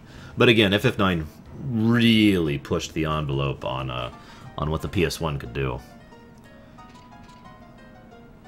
Again, this is one of the reasons I say I would prefer most of the remakes to be done in the style, or the engine, I should say, of this game. Because it has aged very well, in my opinion. Aww. Koopo's in WoW. Alright, safety save.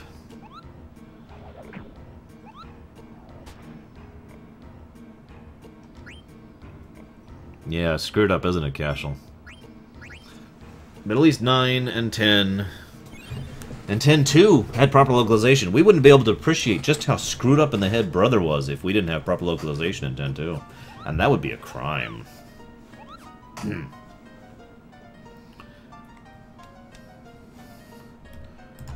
Midgar. That's such a weird way to pronounce that.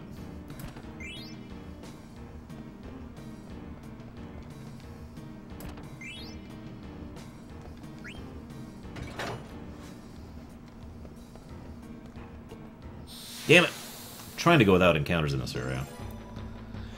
Although, they actually did something really well designed in this area. These enemies don't actually have that much HP, all things considered. But they give a ton of XP relative to this area in the game. What's it telling you, Fitzcott? Because I saw a lot of people bowed out pretty much at the same time. I'm not sure what's up with that.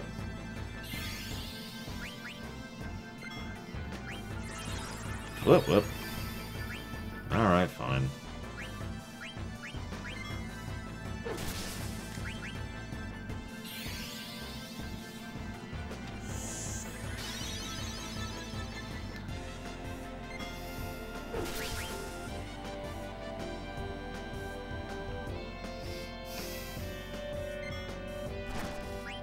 Yes, by the way, it just hit me with its stomach.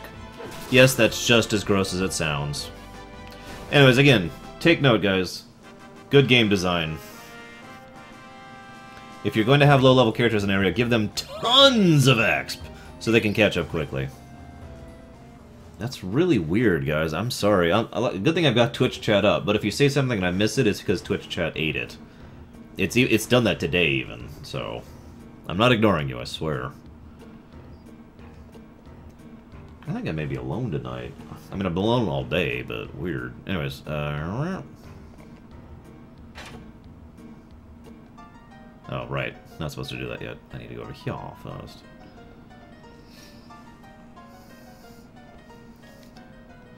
So, this is one of those songs I don't actually like that much. I'll be a little bit blunt. But it is certainly very fitting for what these things are. Morning, Torn. That is a Gargant.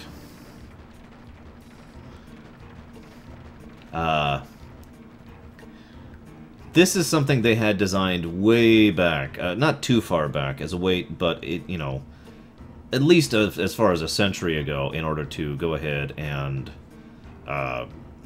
increase the amount of transportation between the areas before mist engines and modern technology existed. Because back in the day, traveling around was actually very dangerous. Zidane himself actually references this at one point. Whoops, apparently I do want to do the feed button next. Go!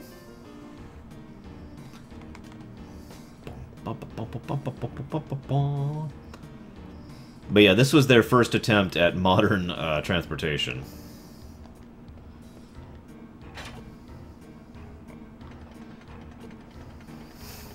The only reason this place even works is because Dr. Tot personally revamped it to continue working with the money he got from the nobles. That's literally the only reason this place is even functioning. We'll see where the Gargants come from elsewhere. Or later in the game, I should say.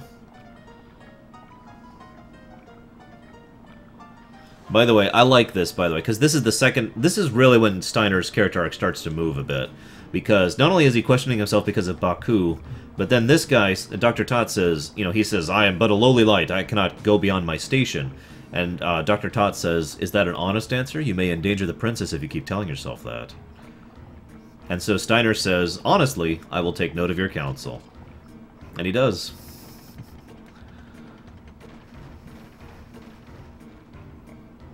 I don't know, Kay. Really, I don't. In this modern era, I could not perceive trying to convince one of my bosses of... So, I really want to make an extra model for Mini Garnet. Oh yeah? How many scenes is it going to be in? 1. How much long is that going to make you to build? I don't know, like 3 days? You want 3 days for 1 scene. Yeah. No. Alright, boss fight! This is also one of the reasons they get back to Alexandria so quickly, and I have to put quotes over that, but they do get back a lot faster than normal.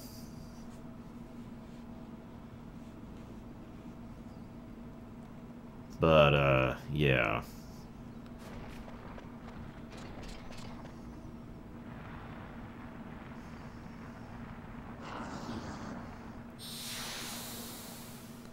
So, you can do some weird things with this guy's AI. I don't know, Casual. Oh, what are you linking me, Bowman? That's terrifying, dude. What the hell? Whoa, shoot. Okay. Ah, crap, I didn't actually mean to do that.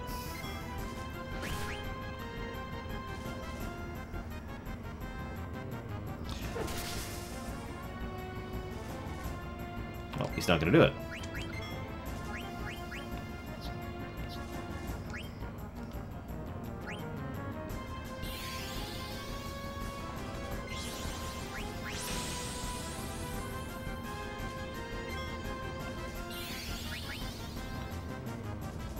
Damn it.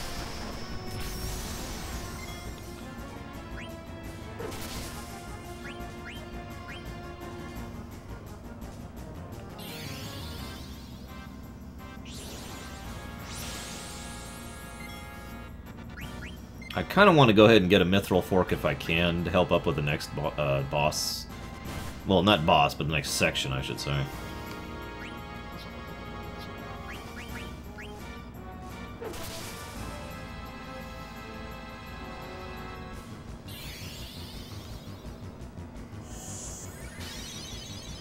If I don't get it, oh well, it's not really a loss.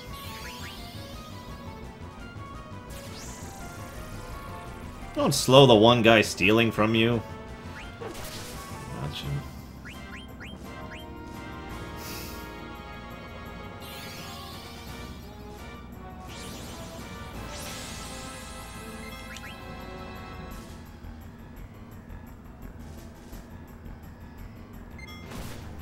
God dang it.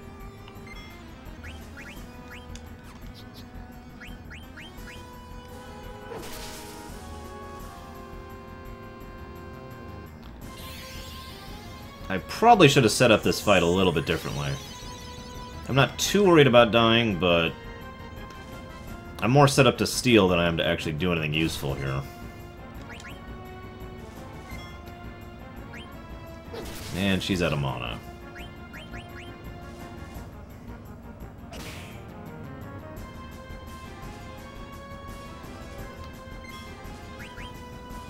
So does anybody know if there's anything worth stealing off the Antlion? Because I don't think there is, but I could be wrong. Wouldn't be the first time.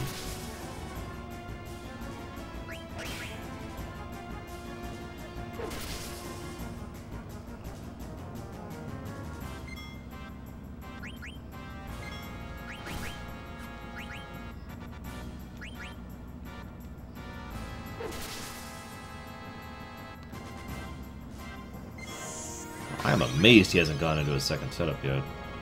Maybe he has, and I just haven't been paying attention. I appreciate the help with the drops, by the way, guys. I really do.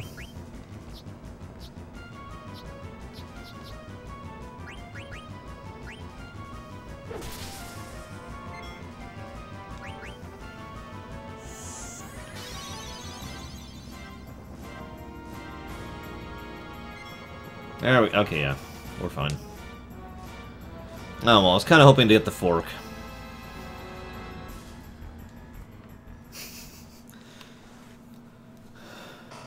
No, I meant... Okay, I mean antlion. Look up the antlion. A-N-T-L-I-O-N.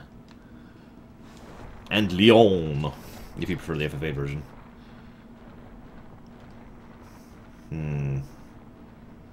Gold helm. Might be worthwhile. So this is kind of silly. Very in character. But definitely silly.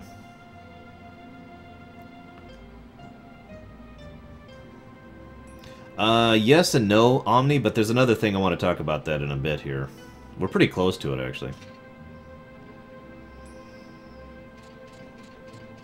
Cool, Liberated. I know this place. Dr. Todd told me about this place. They use this place to keep enemies from invading.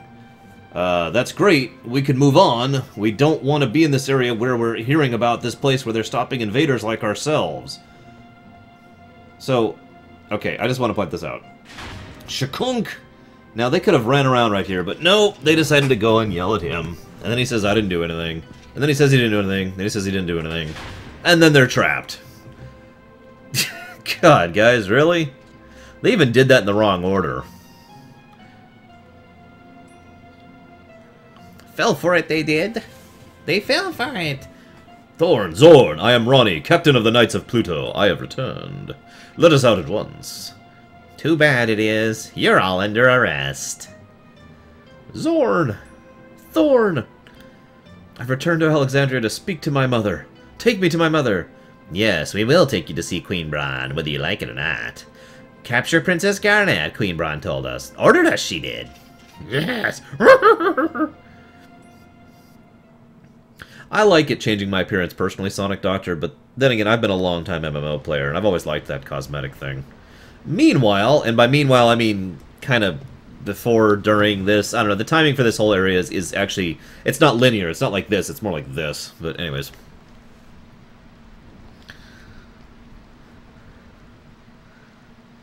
By the way, some people have asked, why was Kiana not in that CGI thing at the end of Disc 1? That's because there is actually, they actually rendered it, they actually had a thing where Kiana would show up in that. But then they realized that getting Kiana at this point in the game is optional, not required, and so some people might be like, where? Who the hell is that?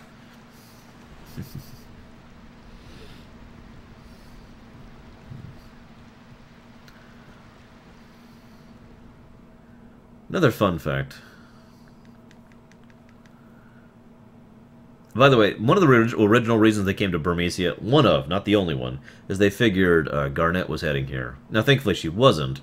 And they have plenty of other things to deal with here on their own, but yeah. Alright, so, first thing we're doing, right off the bat, getting everyone set up here. Must learn everything. Yeah, we'll go ahead and put that there.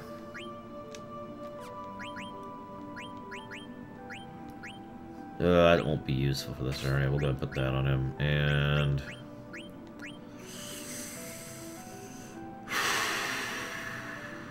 yeah. Sorry, I was just really thinking about that. Oh, speaking of which, actually, I know exactly what I want you. Crap! I forgot to take the thing off of her. Well, at least she can learn ability up. I've still got one more. I have Raise Wind. Let's go ahead and finish up Dragon Killer. Must learn everything! Must learn everything. Must learn everything. You don't understand, guys. It's telling me, the game is telling me I have to learn everything.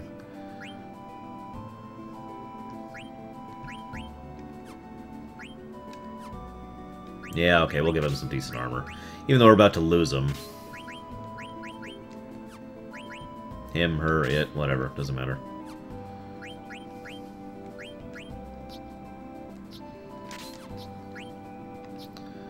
So, one of the most important things for most runs, including low-level runs and speed runs, is that right there, MP attack.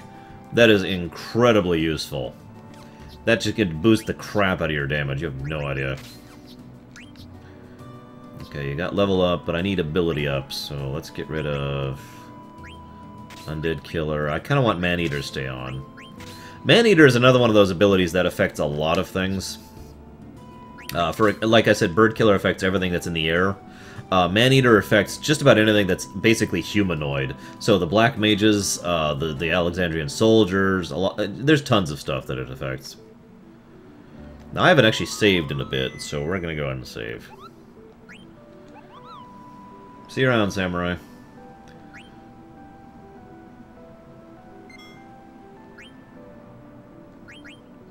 Also, we need more FF9 on Twitch. Just saying. I'll be sorry. Ah!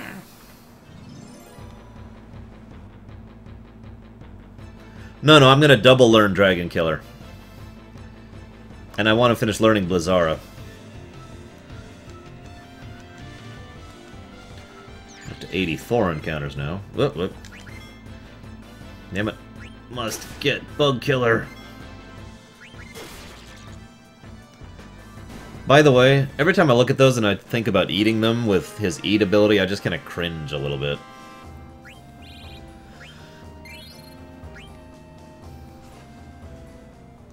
Actually, let's go ahead and learn Dragon Killer really quick. Well, I don't need to do it out here. I can do it in the Clara area. So, some people have asked how we're able to enter this area so easily, given, you know, the whole silence away from everything whirlwind thing. Well, it's actually one of those weird things because the whirlwind was already weaker before it actually was removed, and the reason it was weaker was to allow people in. If you're wondering why it was to allow people in, well, let's just say that it makes perfect sense because of the fact that the Burmesian king and his surviving soldiers got here just before we did. And I do mean, like, pretty much within the same day as us getting here. Probably a matter of hours, I would say. So yeah, they kind of left it down to see if anybody else was coming in. They probably reinforced the whirlwind, basically when we got through here, and told them nobody else was coming. And that's why Kuja had to do his little thing. I have liquid. I do. It's not the liquid I want, but it's still liquid. It'll do. I don't want to take another 3-minute break. Now, I like a lot of the music in this game. I don't like this song at all.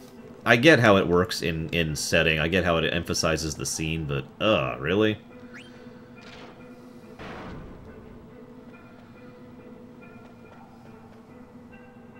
You know what, I'm actually gonna go ahead and take my headphones off for this. It hurts my ears a little bit, but I just don't care for it regardless of that. Okay, Kiana's damage is extremely sporadic. That's by design. He has a huge variance in the formula for his damage. He can do a lot of damage. In fact, he can do more than most of the characters can in terms of pure melee. But he can also do a very small amount of damage.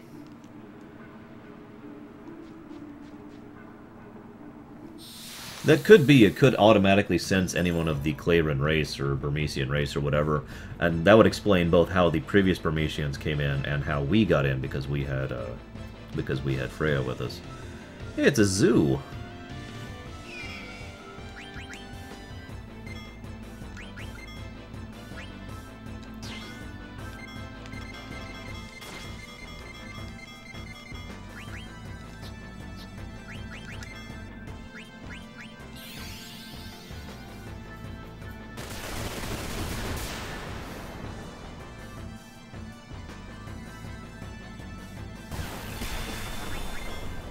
Yeah, I'm trying to eat the zoo. I kind of want White Wind. It's one of the only blue magic spells I'm actually going to bother trying to get. Of course, zoos are pretty good exp anyways. They are in just about any FF they're in. FF4 is another good example of that. Oh, whatever. Ah, you dick. Okay, how much are you healing for? Okay, we'll risk another attack then. 30. And this is why zoos are annoying, by the way. Yes, he did just eat on me. And they can cast Era. God, these are irritating to eat. Most enemies are irritating to eat. I usually don't bother with most of the blue magic, I'll be blunt. Okay, that should do it. Hopefully. Please don't eat the only guy I'm trying to live. I need him to eat you. Wait, does this mean Kiana is about to eat Freya and Vivi? Oh, crap. Oh, crap. Please work. Please work.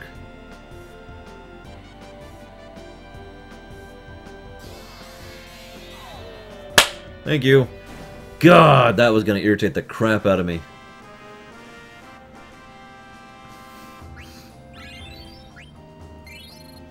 Seriously, that was just going to irritate me. Alright, we got White Wind, which isn't as useful as it is in some things, but it basically does give us a healer with him, which is nice. I'm debating if I want to learn Auto Life, because Auto Life as a spell isn't quite as useful as it is as an ability on Rebirth Rings, or whatever those are. I think I'll probably skip learning Auto Life, to be honest with you. Whoop, yep, yep.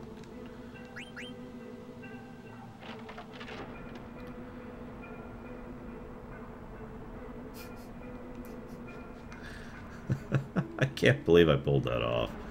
Kiana just ate the entire party. Nyah.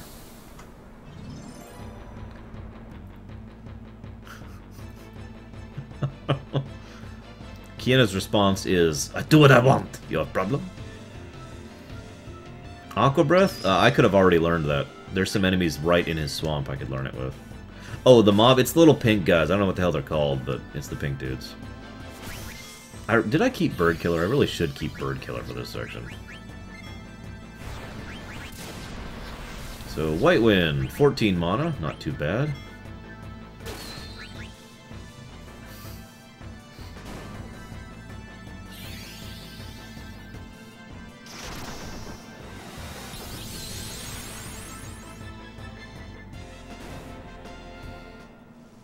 What do you mean, Kay? I am controlling him. Everything he's done has been according to my design.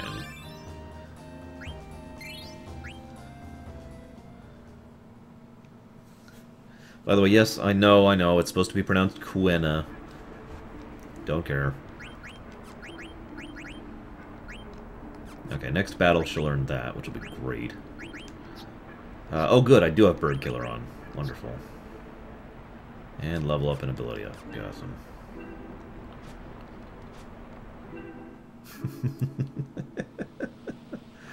Okay, whoop, whoop, whoop. Right, already did that. Yeah. It's okay, only the zoo got digested, guys. Your armor's fine. The rest of you, well, we'll talk about that later. Hello. I have a letter for you. Kupo! Strange people came into town and destroyed the entire place. What the heck is going on, Kupo? I don't want to see any more pointy hats. Monev, be careful too. Maybe you should move elsewhere. Yeah, Monev, you probably want to move away from Clara. Just a thought.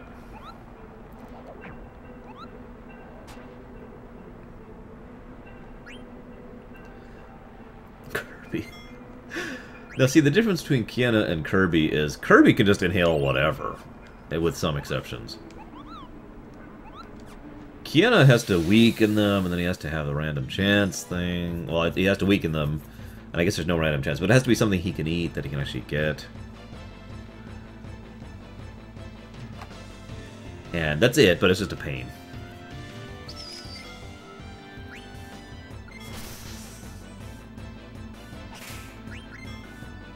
By the way, Third named him Herbert, pretty sure.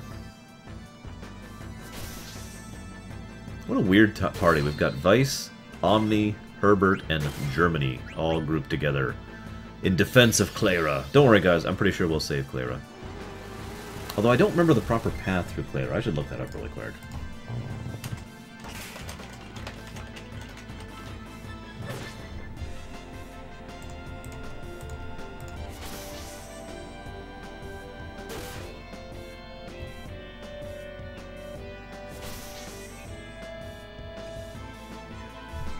Oh, they're not good.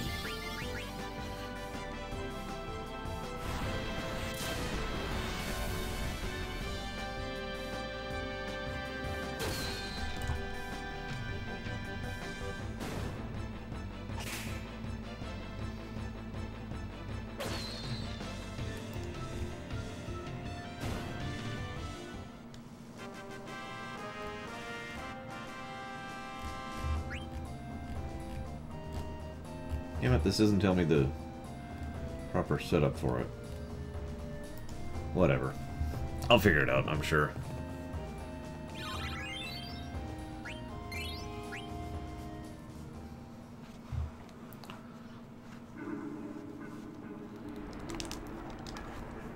Ugh.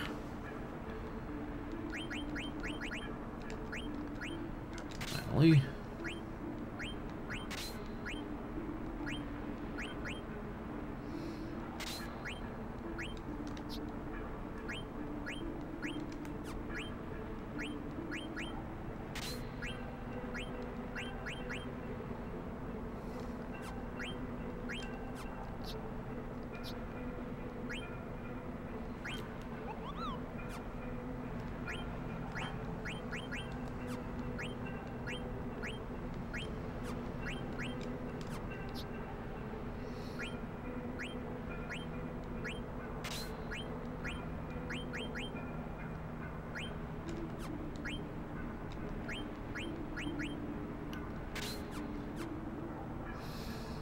I haven't mentioned it yet, but yeah, the Ku people in general are extremely long-lived.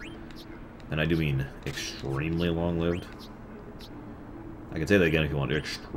No, seriously, they live a long damn time.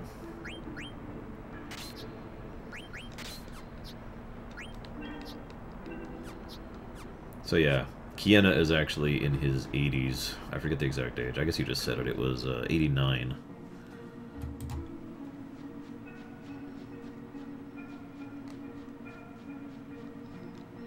I love how there's a sign, by the way. This way to Clara. Thanks.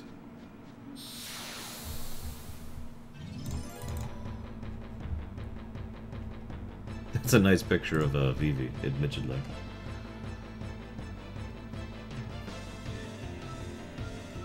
Hey look, gross bug things. Kiana, you should eat one. Please don't eat one of those.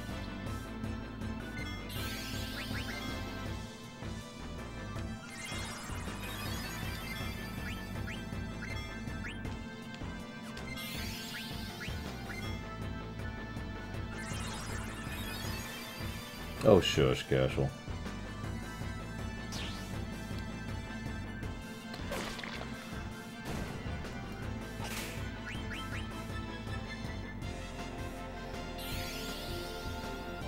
Oh, hey, is this the first source of trouble in the game? I think it is. So FF9 has a brand new status effect in it called Trouble, which is only used, I believe, a grand total of 9 times in the entire game. Trouble is one of those really weird status effects that can only be cured with ointment, I might add, which I don't think I even have any of right now. Hang on. Yeah, I don't. So yeah, the way Trouble works is anytime you are attacked, some of that damage then gets split up amongst the other people in your party. It's one of those weird, interesting status effects that I actually kind of like, honestly. Even though it's kind of weird and can really mess with you when you're going to the Outer Continent. Like, really. By the way, whether or not those two get married is going to be totally up to you guys. You get to vote for that. Not yet. That's quite a ways off. I meant to go this way first. Get that, because I kind of want that.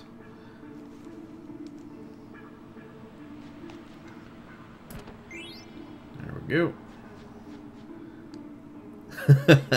Kiena and Vivi.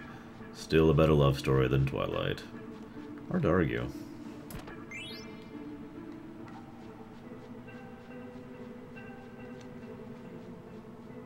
Whoops, I didn't actually mean to do that.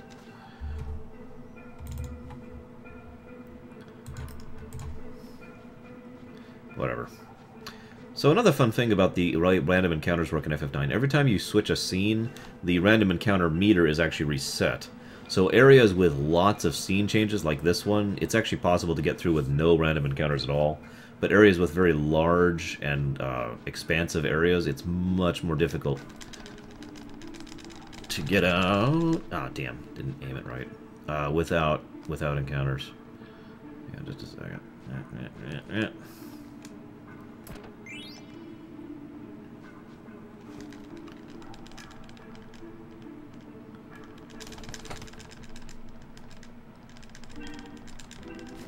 Ah, damn, I aimed it wrong. Oh well, doesn't matter. I'll just grab it anyways. You.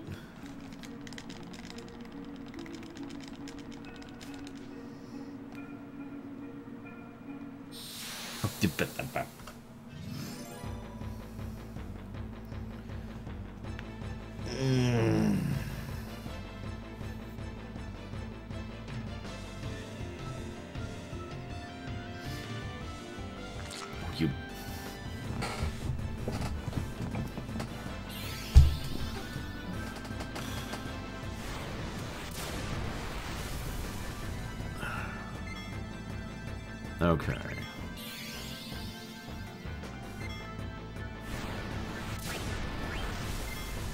Okay, that hurt.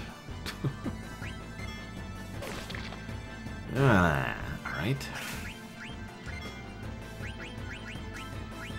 By the way, I like, every single character in this game actually has a specific animation for when they're going, when you've given them a command, basically, and they're ready to enact it. I love Kiana's the best because he starts off just kind of doing this thing, and when you give him a command, he starts hopping.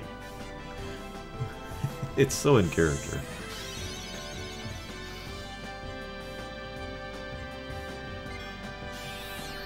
Yes, I do, Fat Sweet, but then again, I think most games could work with that system if they tried. Don't kill him again. Thank you.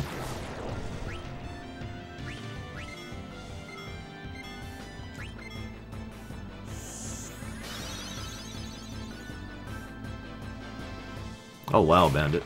Damn it! Frick. Yeah, screw it. I didn't want to eat them that much anyways.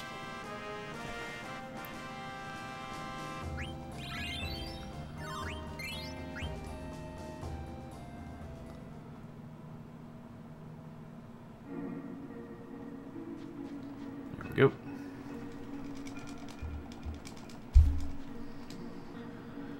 Omni, you're always dead. That's actually the theory of this game, is that Omni started the game dead. I'm kidding, of course. Or am I?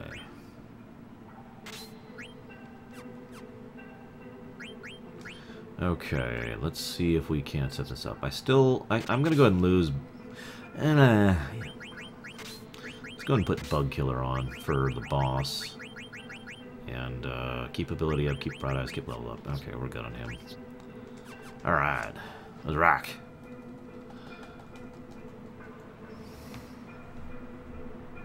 What are you linking me, Reaper here? Oh, wow. Who the heck is that? I mean, that's Thorn and Zorn. And that's Kuja, who I think is a girl. In that particular picture. They actually have a Ruby, too. Wow.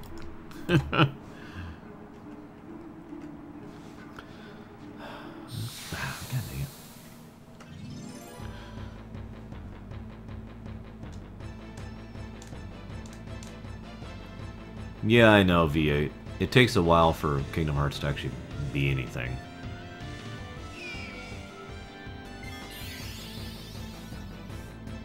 Right, we're going to kill the crap out of you because screw you.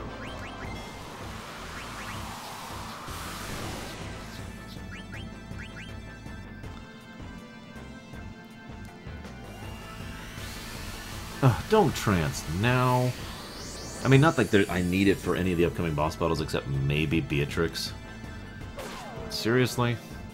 Yeah, so by the way, he has MP attack right now, which means he's going to start hitting like a truck. That also goes for Steiner, too. Both of those two just hit like a truck once you get them set up right, even this early in the game. I do have... Yeah, okay. Just wanted to make sure I wasn't... Yeah, so... Of course, the only problem with MP attack is the obvious. It trains your MP. I know.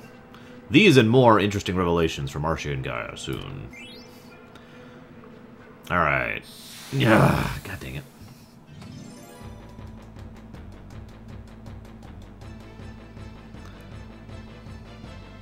Admittedly, Trance increases his damage a bit too, but that was mostly the MP attack. And the fact that I have the Ogre equipped. Which I probably shouldn't actually have by this point in the game.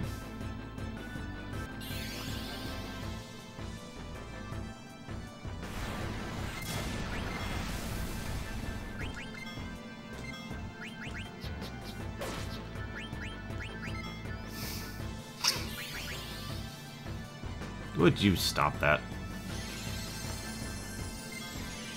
By the way, the amount of MP you use actually does increase it by a direct amount. In other words, if you only have like 1 MP left, it won't increase it by as much.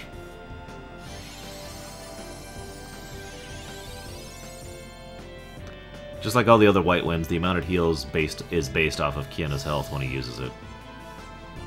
One thing I do like about Kiana's blue magic in favor of, oh, I don't know, say Quistis's blue magic is Kiana can use it without being in a limit break move, which I like.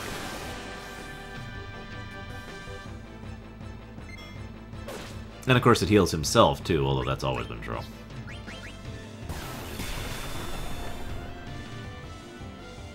I actually can't think of any points in this game where I've really wanted to trance. Except for like a couple of circumstances.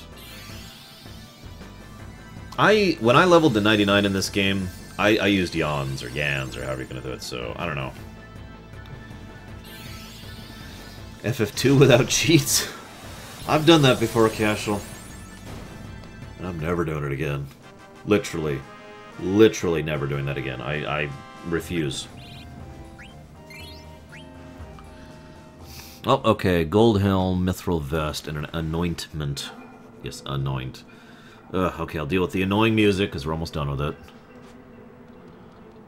I think we are done with it, actually.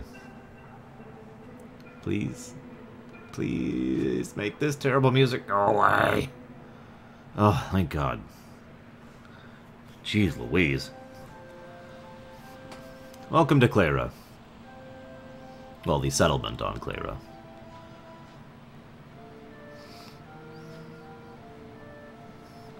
The fact that they actually knew she was coming and the King of Bermercia anticipated it is kind of why I said it was likely that they deliberately opened the whirlwind in order to let them in. It is still possible that it just lets all of their race in. I genuinely don't know. No thanks.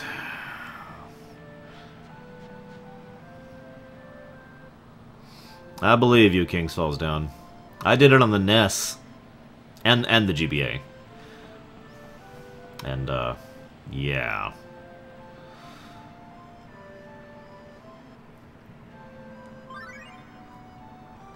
There's no yummy yummies here. This town, they got no yummy yummies anywhere. You can no make famous Alexandrian dish, Queen's meal. You no have famous Southgate bun cake. Poor woman. I feel really bad for these people. Having to deal with, you know, him, it, her, she, I don't know. So does anyone remember the exact route to do this to make sure everyone survives? Because I actually don't remember.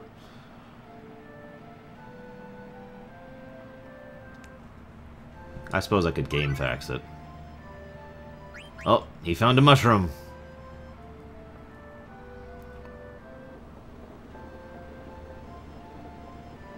Mushroom. I never seen this kind of mushroom before. Nobody's looking. I hope it's edible.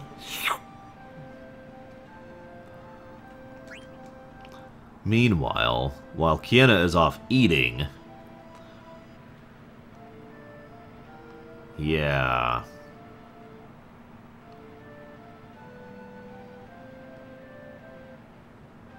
Vivi is being, well, understandably treated by the people around here.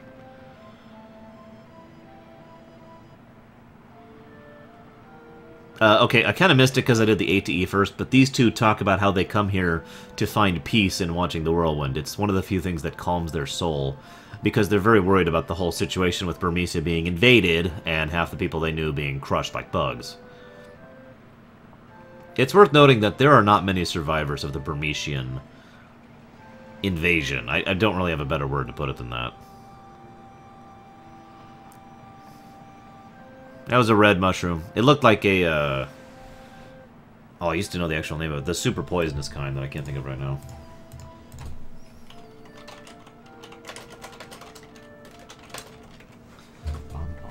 Bum, bum, bum, bum, bum, bum.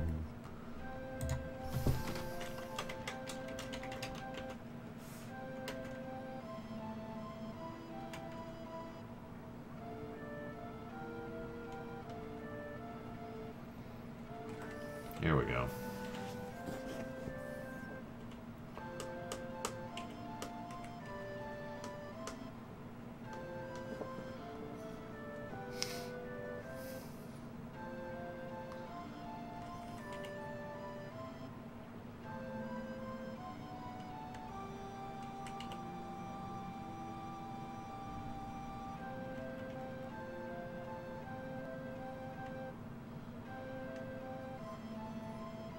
Okay, found it. Okay, so I need to set up a little bit differently here. Actually, no, I don't. I'm perfect. I just need to get that equipped. Oh, he has ad status. Okay, perfect. If he has ad status and darkness, that's exactly what I want to fight the antlion, because the antlion only has 3 attacks, one of which is to just hit you. The other one is fire, and the last one, let's just say that's irrelevant. We'll talk about that when we get there.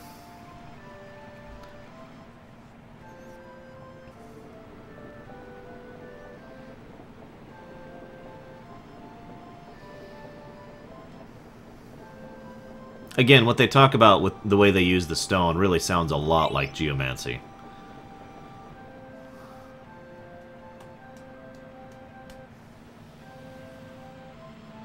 No, Tall, a lot of people are having trouble with the IRC chat right now, and I don't really know why, to be honest with you. There it is.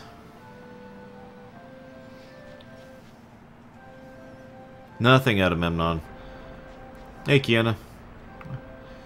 Uh-oh. It looks like ice cream. No!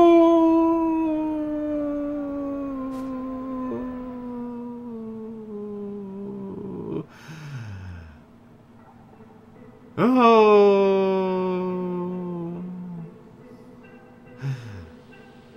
Ugh.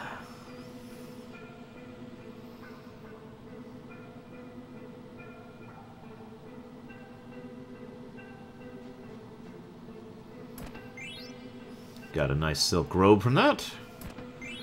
And a magician's shoes. Yay. Now I gotta go through this again. No, I would hate living here, okay? I'm not much of a nature guy. I like things to be clean. And sterile.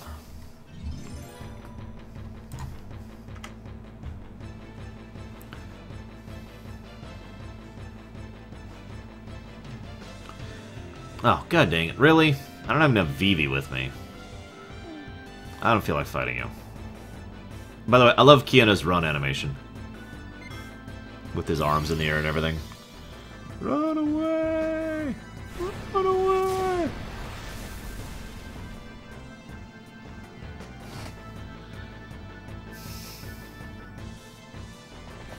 Thank you. By the way, running in FF9 is probably the single most frustrating game in the series other than FF2 as far as running away from, because the amount of time it takes to run is insane. And that's one of the reasons why Flee is actually really useful for a speedrun, is because Flee is pretty much a guaranteed run if you can run. Running, however, well, you saw how long that took. And it's not just because of the delay of the way the animations and whatnot. It literally takes a long time. It's the way they do the formula, basically. Whoops, whoops. God dang it.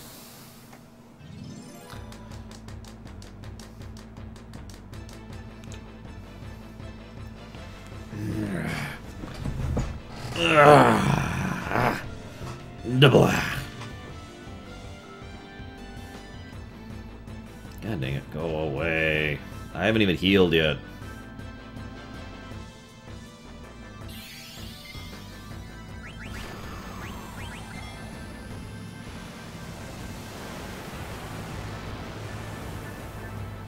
It's because the Brave Blade, isn't it, Kay? Admit it.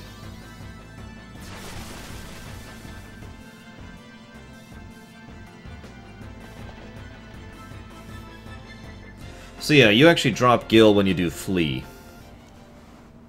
You can drop Gil when you run in general, but you pretty much always drop Gil when you flee.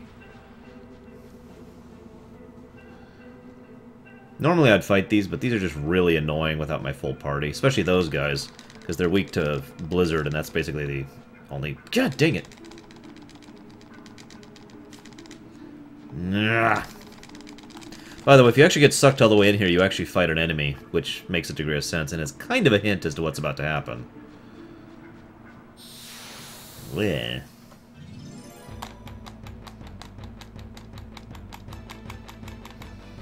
Oh, right, hang on. Sorry guys, I actually have a link to the script that makes IRC work.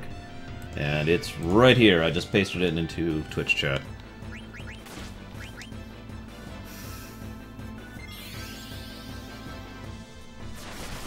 The Brave Blade is an item that's strong if you've never run away, but if you've run away even once, its attack power drops significantly.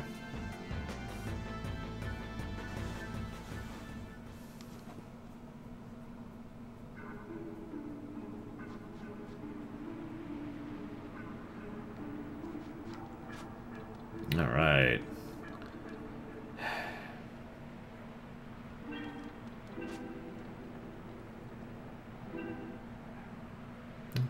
Hey, lightsaber. I probably should have just taken the tour. Whatever.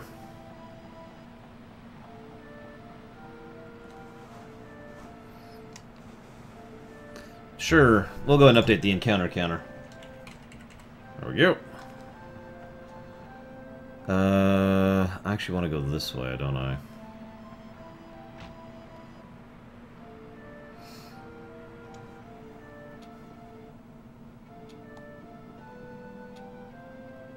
God, the detail. I'm sorry. I know I've said this like every scene I've been in, but look at this. Candles, fruit, which includes oranges, apples, pears, and grapes. Photos, jars, some incense, a plant, several chairs, a functioning clock. There's a tea up there. God, this place is insane.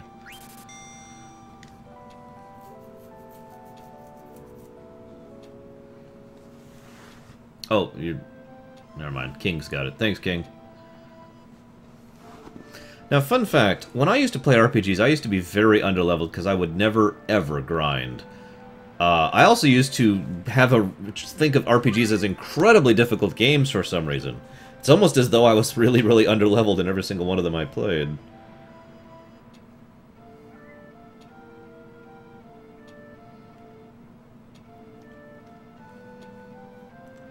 Note how the kids call him that, too, not actually understanding anything.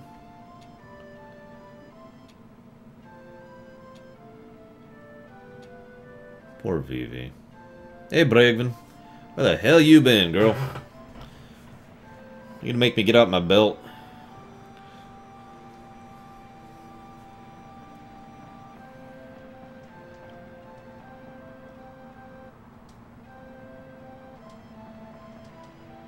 So they keep talking about the dance they do here, and it's a pretty good translation, but again, everything I talked about the Geomancer thing, that's probably a better translation. The geomancy powers they use from the dancing.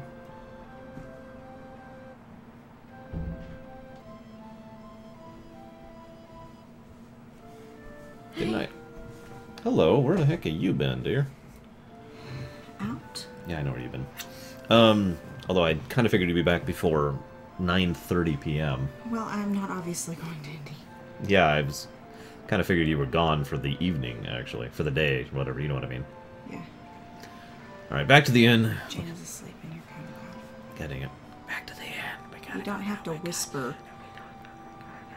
But when you talk like this, you carry throughout the whole house. I've been able to listen to you since you were downstairs. Thanks, dear. What? Uh-oh. You just project and your voice carries. The antlion. Look, I had gluten and no swallowing yet. Congrats, Brofist. Hi, Bowman. By the way, this is hilarious. That's so... okay, the Clarens aren't used to actually dealing with problems, so... Thank you. Mm-hmm. So, you know, oh my god, the antlion's mauling a kid! And so he says, I must go inform the High Priest, because he has no idea what to do about that. But, the soldiers obviously have a slightly different mindset about that. As you might imagine. Am I set up to go? I'm pretty sure I am. And that gives Petrify. Yeah, we're good. Hey, Atheru. Yeah, we're actually going through 9 pretty quickly, but then again, it's 9. It's a very relaxing game to play. And only about 12 spots to where I actually have to stop and level at, and I'm not going to reach another one for a little bit until I get to the Outer Continent, I believe. So, this boss.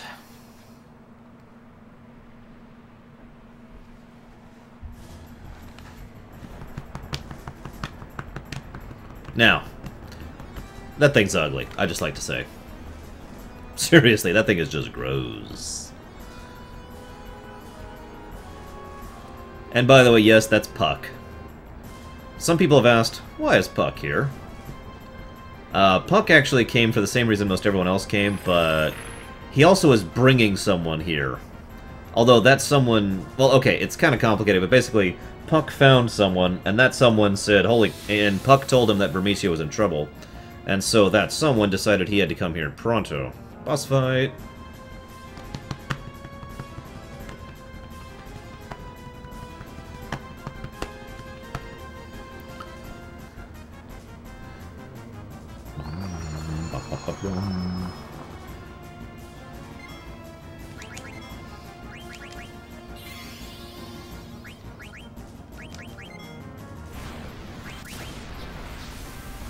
Nah. Ugh, of course I get the anointment. Sigh.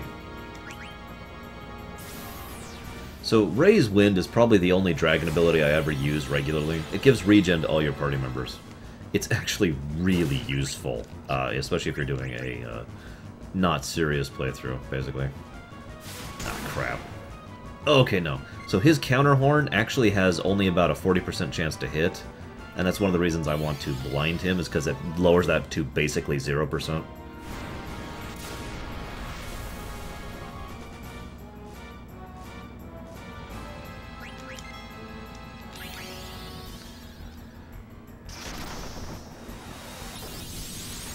Also, with Blizzara, you just crush this guy. This is not a hard boss fight. I'm actually waiting for him to do the attack, just so I can show it off.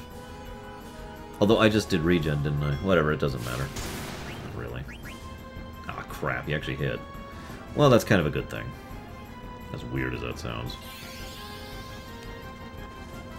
This is his second attack. Trouble Mucus. Because, you know, trouble. Hey, Samurai, welcome back. Okay, I've decided I don't actually care about this guy's items. The gold helmet, I'll get it in a bit. I'm still learning things that I don't anyways. So, instead, we're going to try and blind him. And get you up. So, this attack's really funny. Sandstorm, right? I know a lot of people really freaked out about this attack back in the day. Funny fact, Sandstorm actually doesn't do damage. All Sandstorm does is sets your health to a variable between 1 and, I think, 12, off the top of my head. So, in other words, sometimes it can actually heal you. Like, see, Germany's at 2 there, and if he did Sandstorm again, it might actually raise her health up to, like, 9 or something.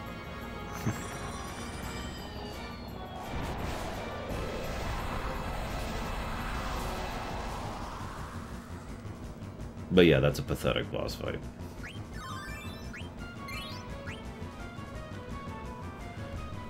Fortunately, stuff is about to get real. Not just yet, but soon. Yeah.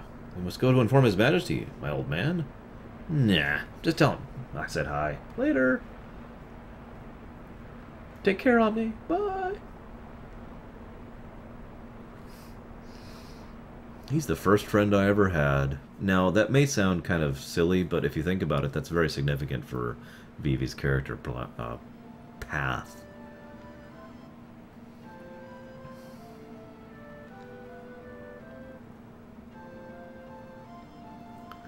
So they're going to go ahead and use their geomancy to strengthen the sandstorm. It's debatable as to whether or not this is coincidence in timing, or this actually happened.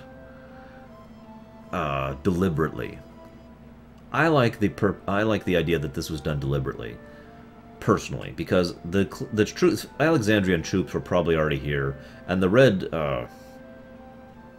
ship, whose name I can't think of, was already pretty much ready to go. And so I think the only thing Kuja was waiting for them to do was to go ahead and access the power of the stone, and that would enable him to use his magic in order to sever the connection over it, and basically destroy their enchantment over the entire tree.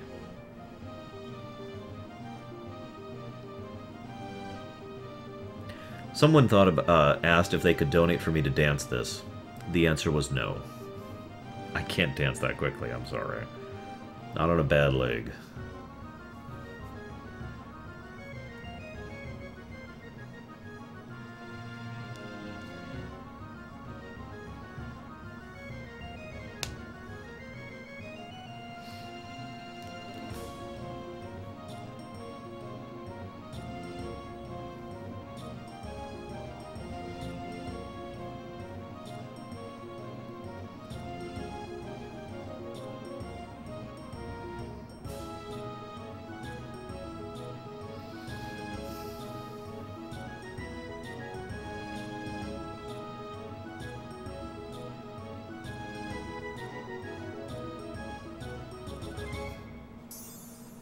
Snap!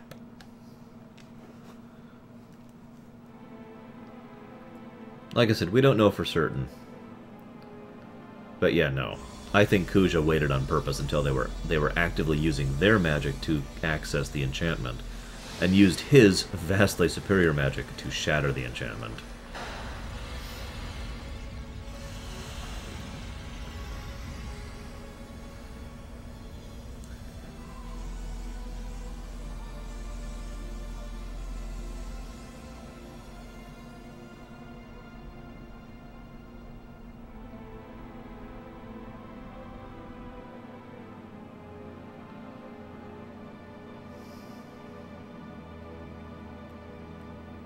Now, I know most people don't fully understand the significance of this, so let me explain this.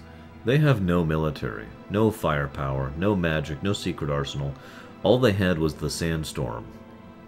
They are now effectively helpless and trapped.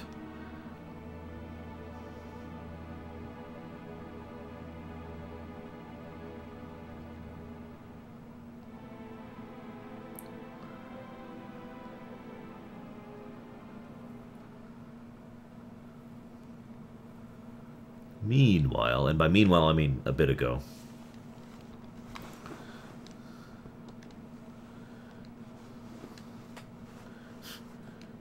so, now a section I usually suck at. Seriously. I used to know the exact pattern for this. Oh, well, not yet. My bad.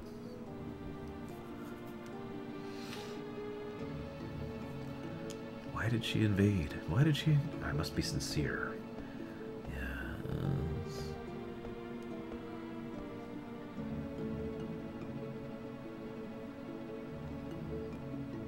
Yeah, by the way, we give a little bit of a hint here. It's been about a year since Kuja has really been moving his plans with Alexandria and with the Black Mages. 1 whole year.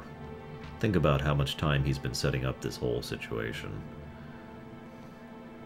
Queen Bran summoned you. Come with us. How dare you speak to me like that? Quiet. And with us you are coming, and that is that. Get off me, you scumbag! What was that? I do not understand. Understand what she said. I do not either. Whatever. Get her!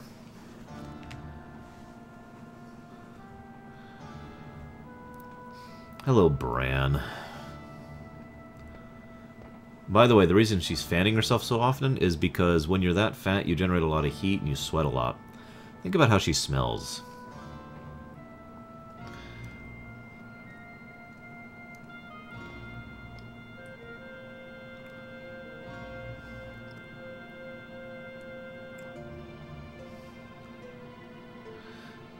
It's been postulated that it's actually possible that the reason she does this deception of Garnet is partially because this is the real Bran talking a little bit. Just a little bit. Obviously she's lying. Obviously she's deceiving. But a little bit of her personality is coming through in how she takes care of her daughter. So we'll go ahead and believe her. But then... May I also play a part in this act? Act? Yes, an act from a beautiful play. There is a knight on a white horse, and a beautiful princess. It is a tale of tragic love. Overcome by grief, the princess must sleep for 100 years. It appears we were destined to meet again. My sweet angel, come to me. I will take you to a world of dreams.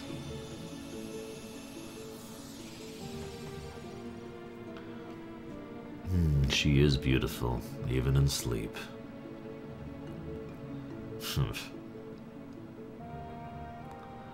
Braun is heavily influenced by Mist, forcing her into a state of almost psychotic levels of greed. A belated happy birthday, princess. 16 years old, the princess has become. Draw the Eidolons from her. Finally, we can. Eidolons of infinite life. Eidolons from all sorts of stuff. Get out of this person so we can rip them out and do stuff with them. Yay! I have a theory as to what and why Thorn and Zorn are, by the way. And this is one of the big reasons why that theory exists.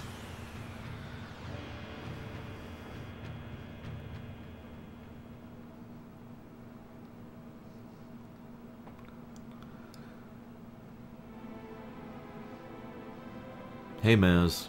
Shoutouts.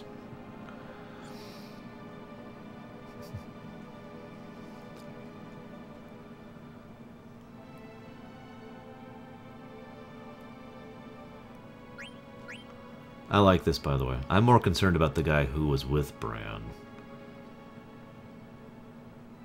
Chris Zidane has no memories of him. Why would he? Alright. Let's make sure we're equipped up for what's about to happen.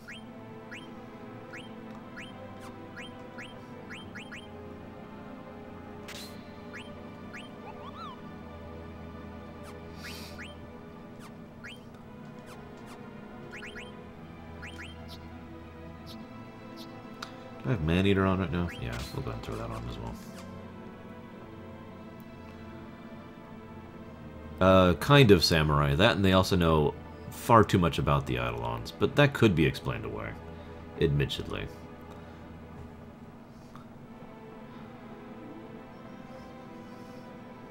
What am I doing? Right, I'm going up here, I think. Maybe.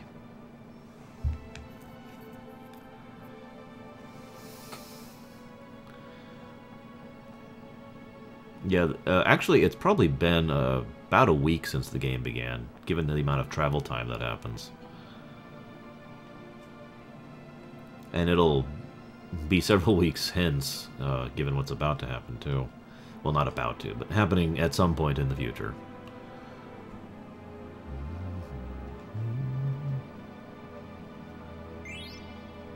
Thank you. No, I haven't seen Puck. Hey, what's up?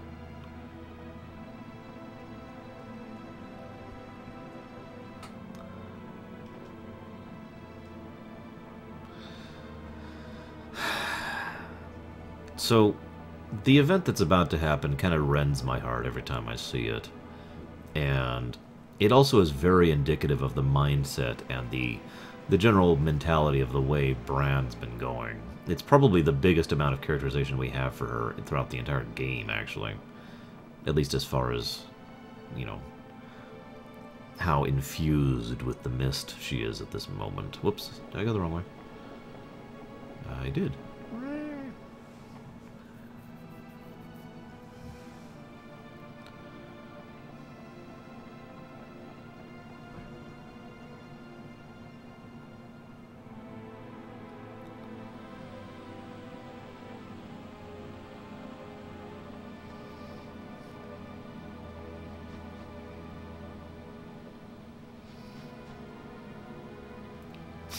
I like that quote, by the way. This city have very yummy sand. Very delicious.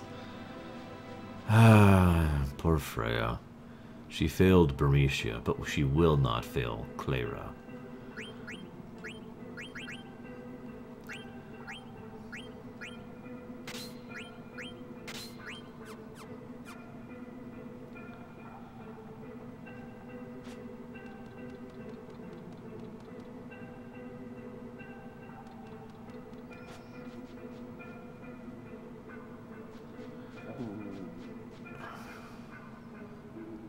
Yes, Quaz, they did. Note the sand has stopped, by the way. Holy crap, soldiers!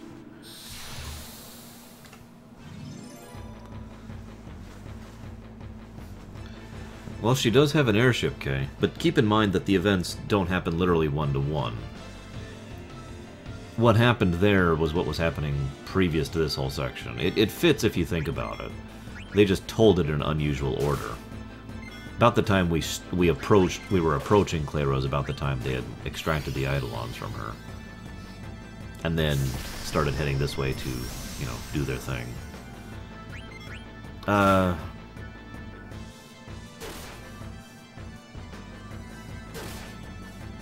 Omni, I think it's actually quite a while till I can fight Tantarian, excuse me.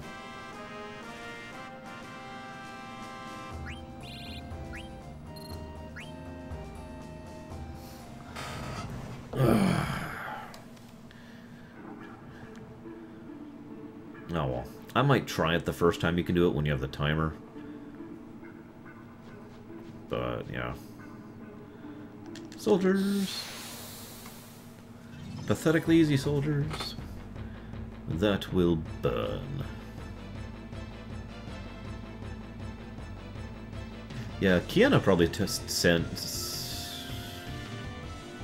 serves really awesome parties. IMO. I'm not wasting any of my mana for these guys. There's really no reason to.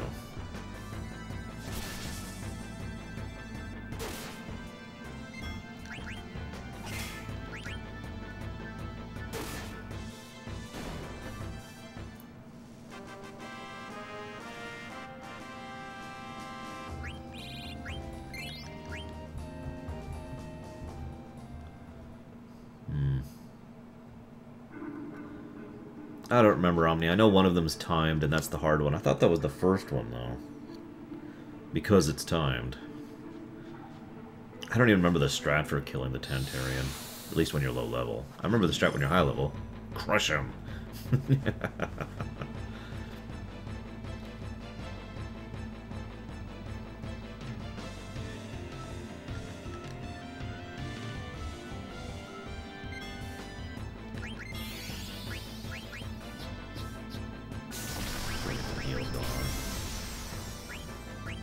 Alright, fine. If you really want to die that badly, just for you.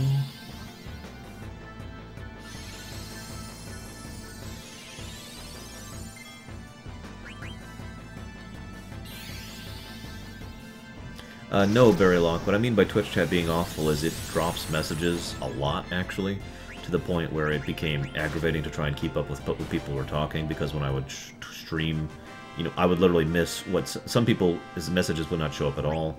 Some people would say something like 3 or 4 times in order to get a message across, and then they'd be, you know, flagged for spamming, that kind of a thing. So I just said screw it and set up this IRC thing. Speaking of which, finally,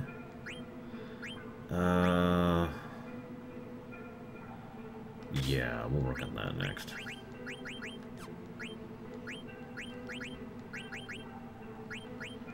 Oh, hey, you can learn ability up. Rips.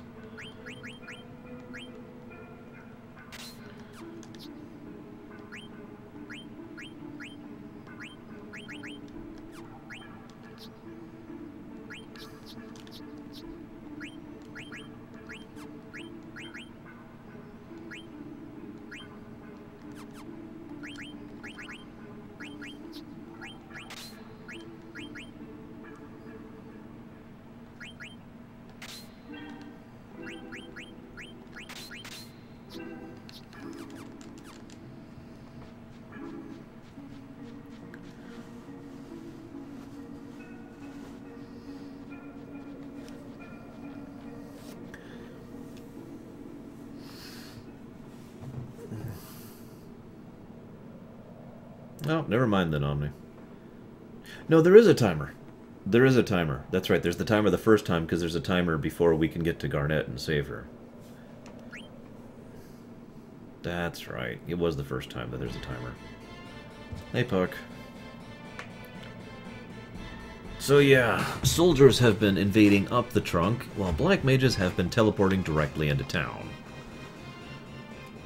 Now, Beatrix finds this whole situation kind of repugnant, because she and her soldiers could very easily just go ahead and make their way through here and win the day without even trying.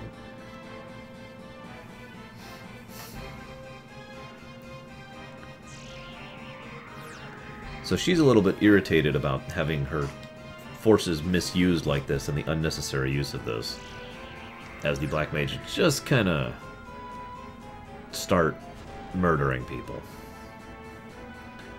Yeah. Alright, we're going to save as many as we can here.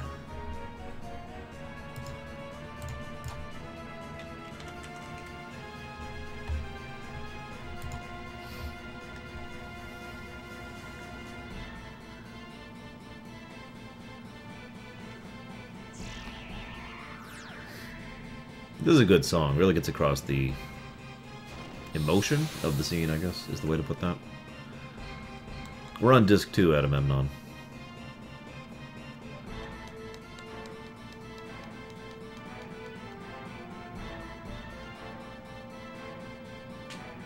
Ow.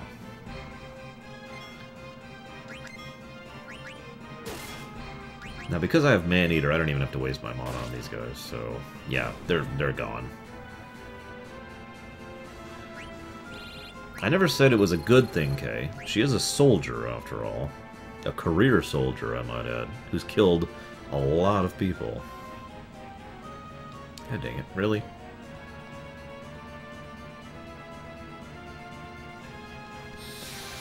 Yeah, fight someone your own size, girls. But yeah, Beatrix is the kind of person who has nothing wrong with killing people as long as she does it, you know, in a viewpoint that adheres to her sense of honor.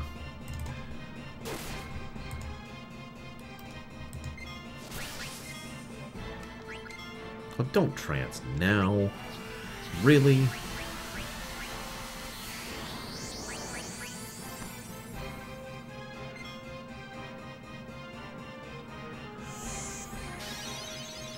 And yeah, Berrylock has a good way of putting it.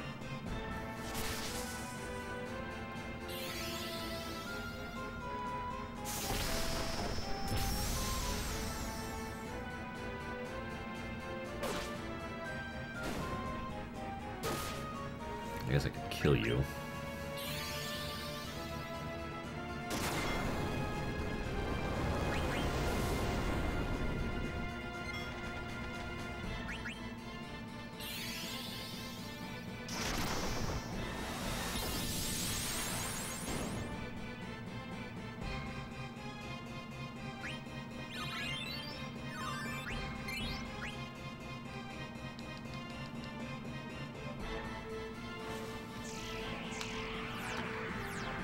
This is quite a few battles, pretty much right in a row, with no real chance to pause in the middle. If you're really underleveled, especially if you're doing a low-level playthrough, this section can suck if you haven't set yourself up properly. Man-Eater is basically required for this section, especially at a low level.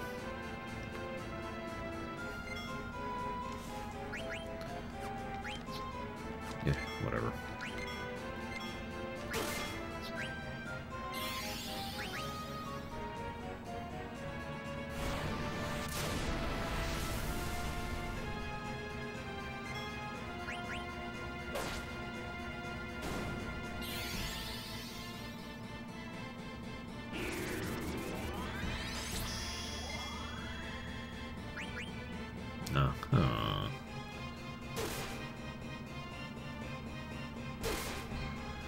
Depends on how long it takes me to get through 9, King. 10 will be mostly cutscene. 10-2 will also be mostly cutscene. And then we'll have 12.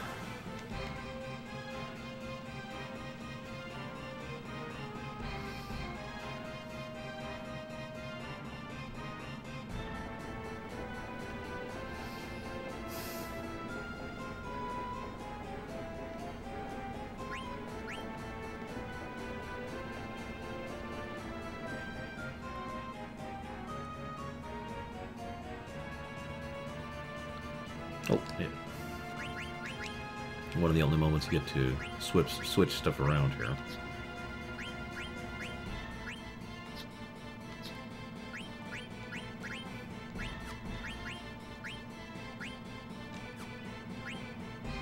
Yeah, lovely that is. In fact, actually, this is a good time to go ahead and make sure he's kind of pathetic.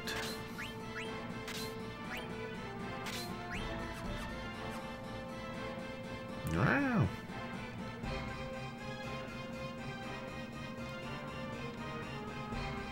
Ink.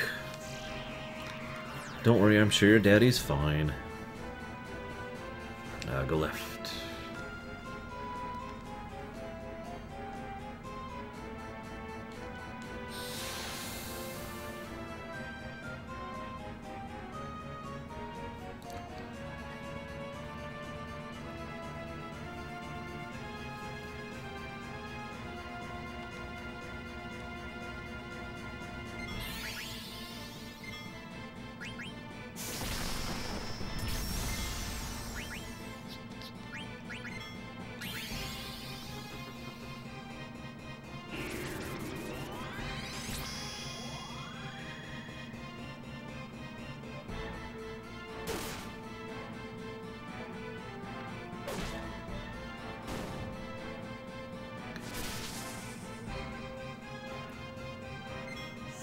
Yeah, I think I'm going to be good for the Beatrix fight. Sorry, I've been kind of thinking about that this whole time, because we're about to fight Beatrix again, by the way. Spoiler alert.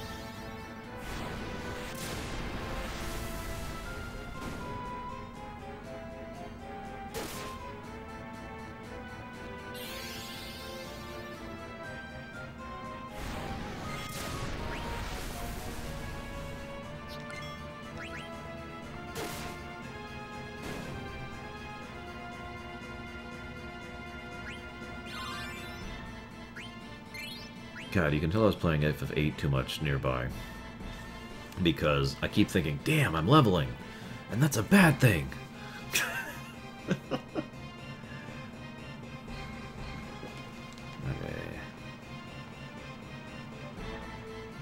To the right.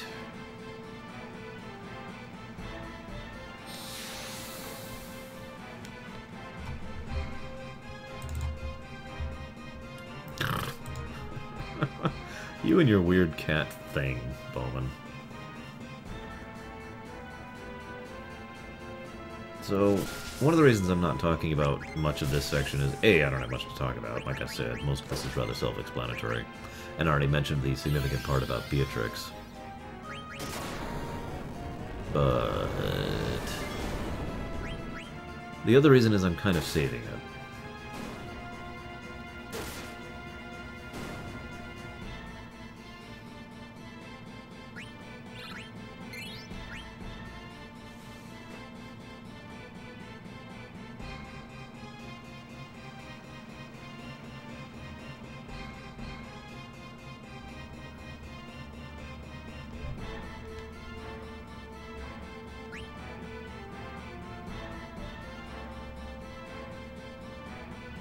By the way, this is why I mentioned their earlier thing, because, again, they needed to soothe their soul as everything was being destroyed, so they came here.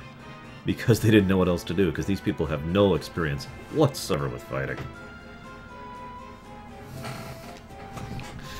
Ugh.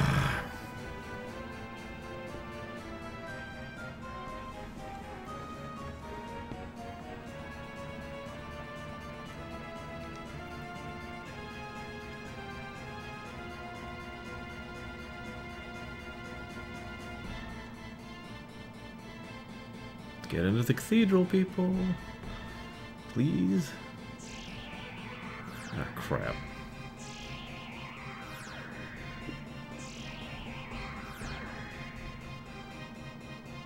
Fortunately, we have another Dragoon on our side now.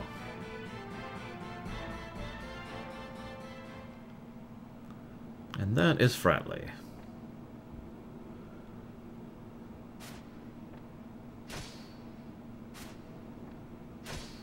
By the way, in case you're paying attention, he actually kills them before their casting animation actually finishes.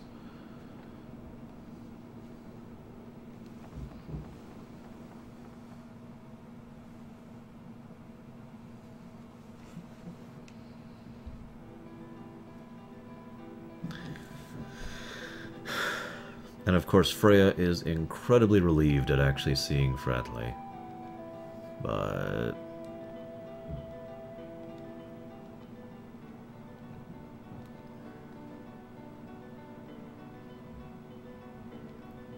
he doesn't remember her.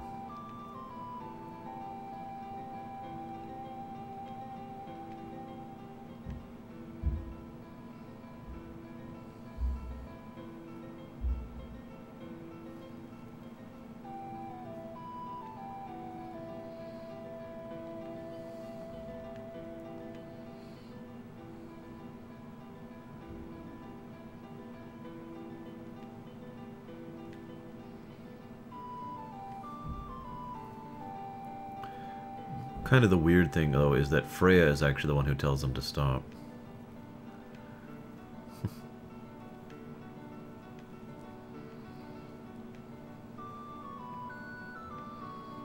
But yeah, like I said earlier, Puck is the one who actually basically met Fratley and arranged for him to come back here. Exactly, Reaper. To be forgotten is worse than death.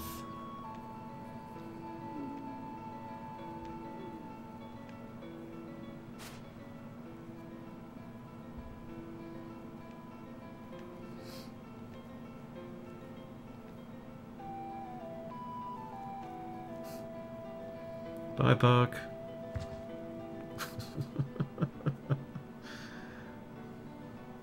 Yeah, Shion is probably my favorite. Oh, I shouldn't say favorite. Most impacting version of that. What irony. To find the man about whom I have dreamt endlessly.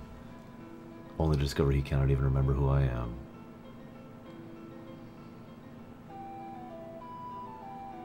I guess, Omni. God, not now.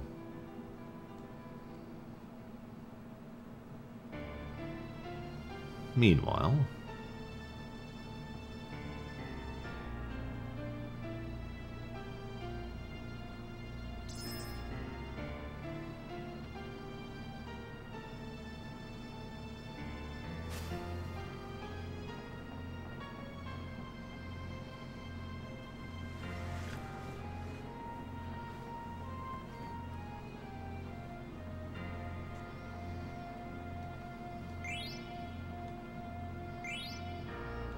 And yes, you get items for saving them. That's not why I did it, of course.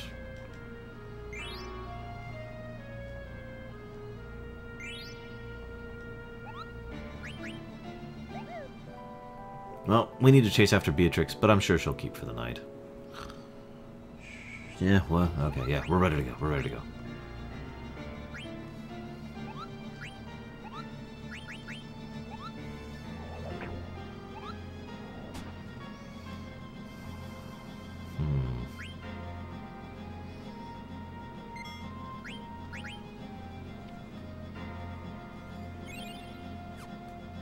Oh, thank you, Reaper.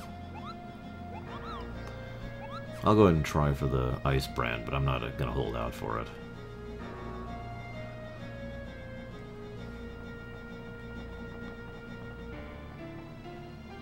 By the way, I like how what actually stops Beatrix from running away is the fact that we tell her she can't get away.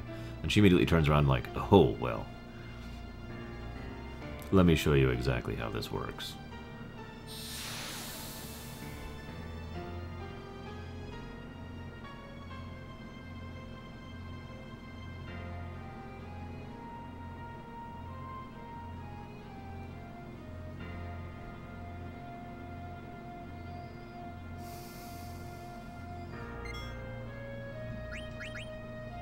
Yeah, I probably should have done that first. Oh, well, whatever.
I think I'm fine for this fight.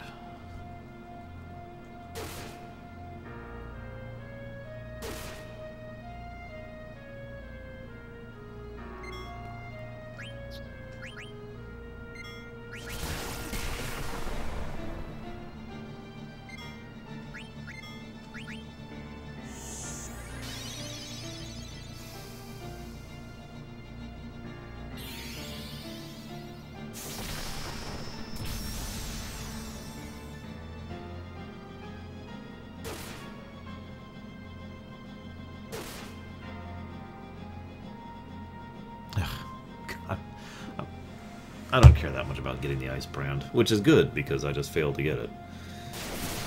God, you cheater. How many times now have I beaten you? Oh, that's right, twice. Don't worry. You'll be a lot more pathetic when you join my team later.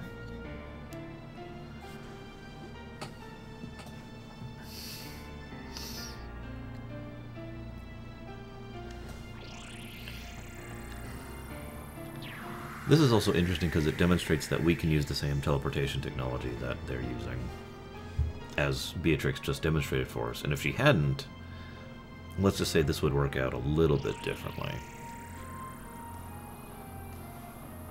Remember, talking is a free action.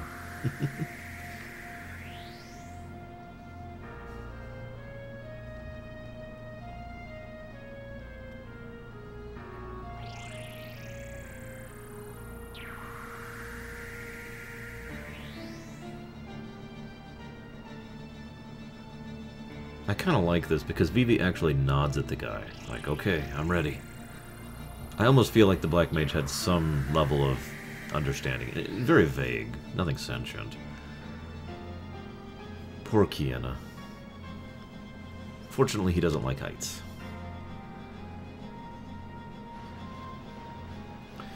So, Queen Bran has won.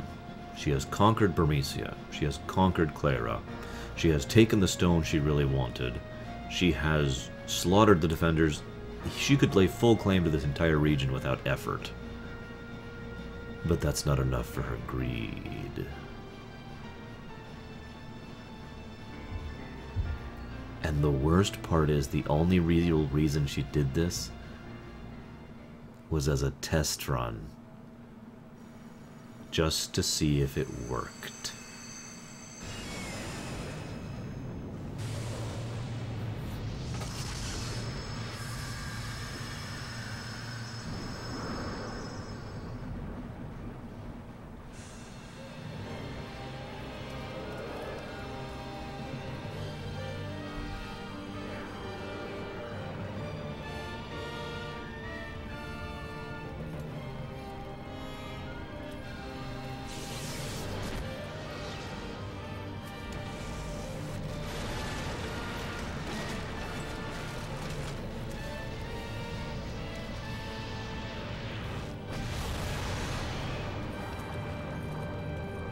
Just to make this absolutely clear, yes, all those people just died.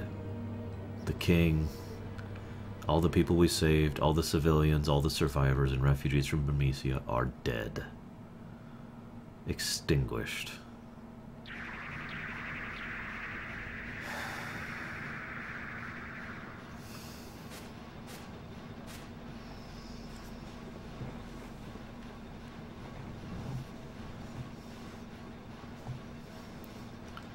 And that is when Bran crosses the line.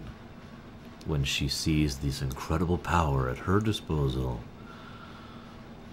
and grins.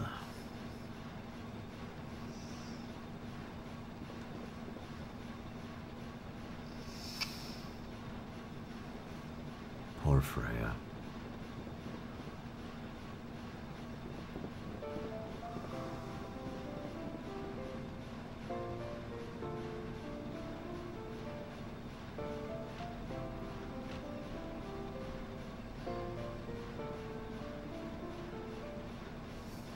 I like this. The soldier says she is eagerly ready to return. I am certain she will shower you with praise for your victory. Your supremacy is without question now. Ronnie and his Knights of Pluto are nothing compared to you. And then Beatrix is like, that's enough. Tell Her Majesty I will report shortly.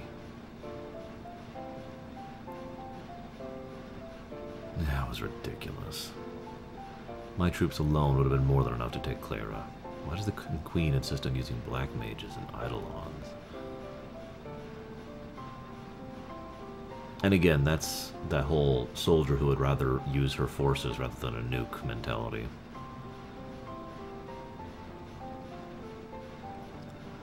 But it does get her thinking about one thing. There's no difference between them and me. We're all just blindly following orders. My heart and my will mean nothing. Maybe Ronnie was right.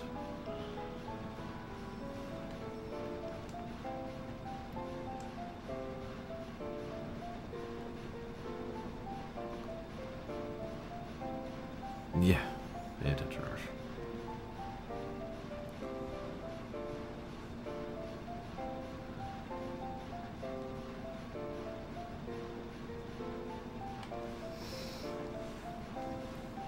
This is the moment when the game really starts taking its dark turn.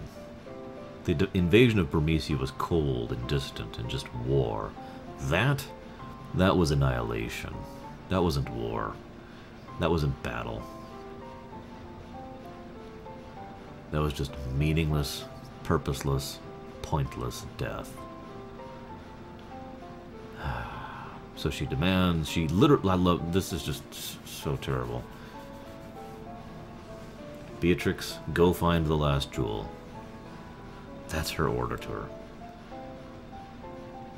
We have all drawn all the eidolons from her. She is no longer of any use to me. What do you mean? Garnet has committed a crime. I shall have her executed for stealing the jewel. Don't make me repeat myself. When we get back to Alexandria, I will have Garnet beheaded. Now go! Yeah, I know, Omni. I just didn't feel like pointing it out.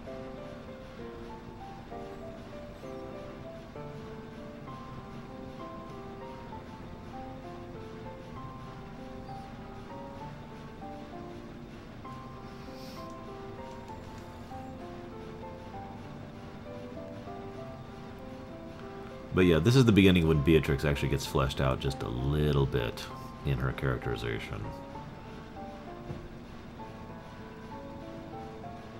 Oh, right. Yeah, I forgot about that.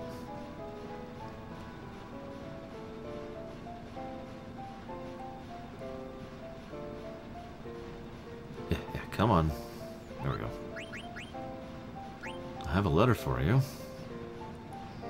By the time this letter reaches you, Clara may be destroyed. Stiltskins keeps saying, I've been through stuff like this before. We'll be fine.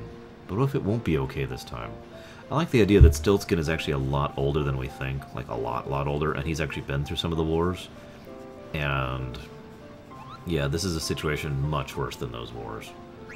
By leaps and bounds. Don't worry, Mean Panda.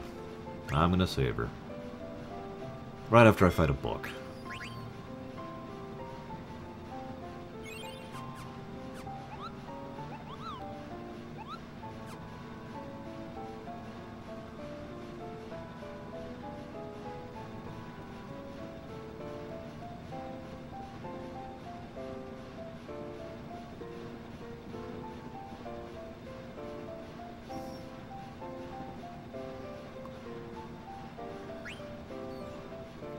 So, ironically, these pods were just set to teleport those black mages to Alexandria, which is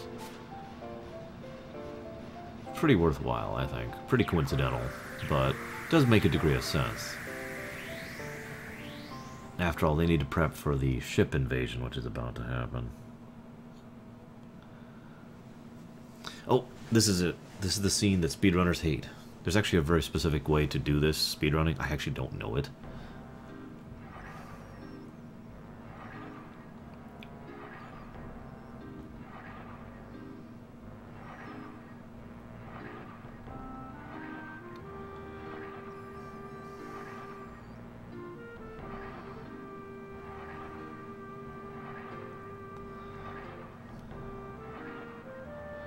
Fun fact, it always breaks on the right side, not the left.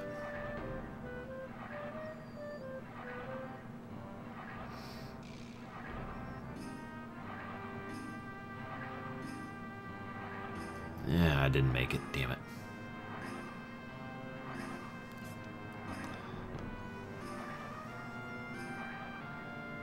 That should do it. Yep, there we go. Alright, so now is finally the time we're going to talk about something. Cinna, Blank, and Marcus are all placeholders for other characters. Now, they have a little bit of a different stat gaining based on the way this whole situation works. Hang on just a second, I want to make sure. I don't care about his abilities at all, so yeah, we'll leave level up on. And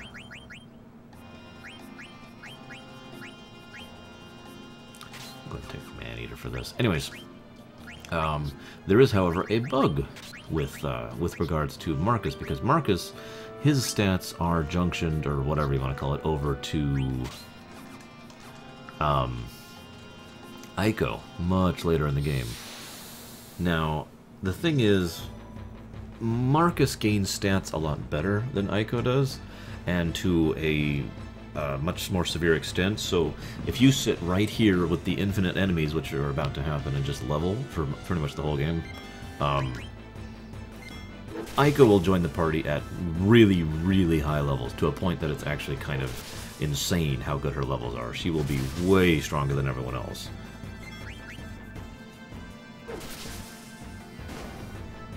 I don't know Athero. I don't know who renamed him.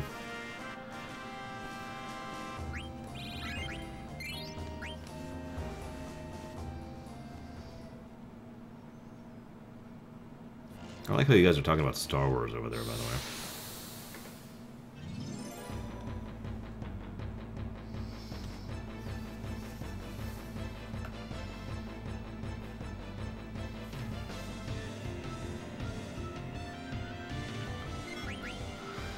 I have a decision to make. See, I'm going to stop streaming soon, pretty much in about half an hour, actually. So I need to decide if I want to go for the Tantarian now, or if I want to wait until tomorrow and have that be my first thing.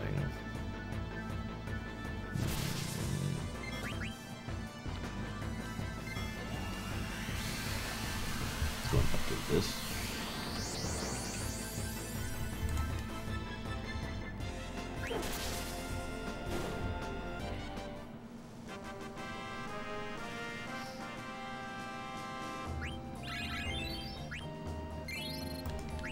I didn't get that, did I?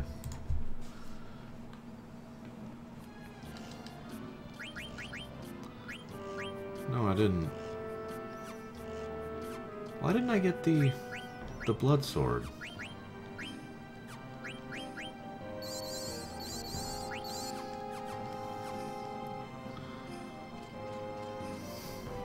Oh, right, I need to go. There we go.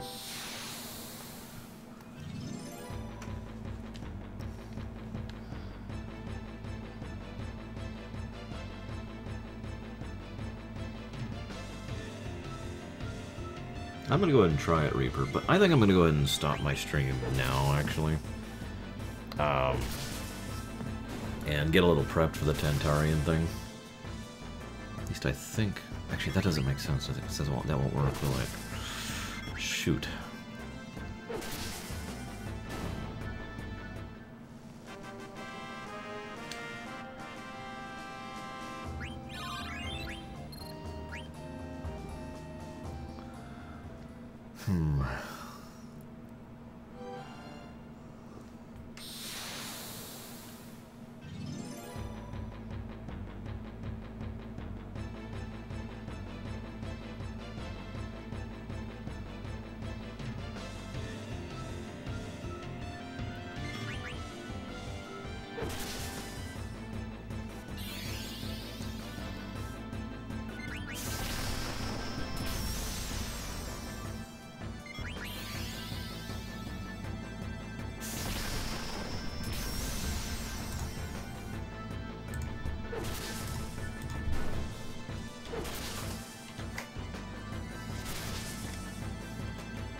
Oh, That's why I don't have the blood sword. I didn't get the first Stella Zeo coin.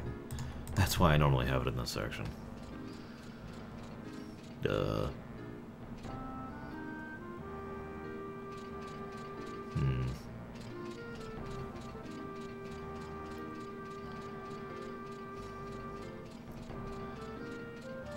Depends on how you define it, Agamemnon. But this doesn't bother me, but it is kind of dull, so I guess it's borderline. It also depends on how much of it you want to do. Like if you just taped down the button and held it down over light. Oh, I definitely live off of poison pickles, because they're not actually poison. They're awesome, and they taste really good.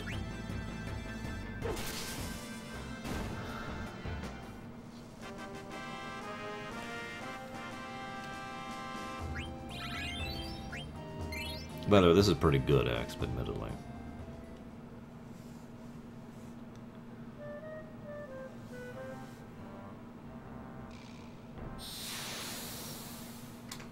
That's our 111th battle.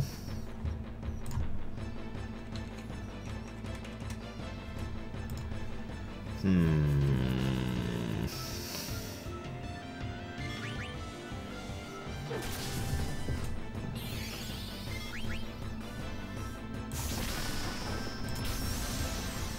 dang it.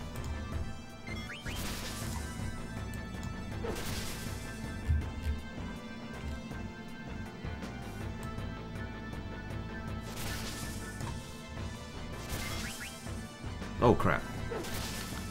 Oh crap, oh crap, oh crap, oh crap.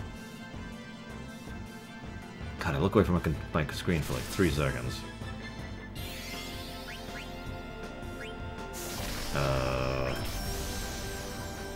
Wow.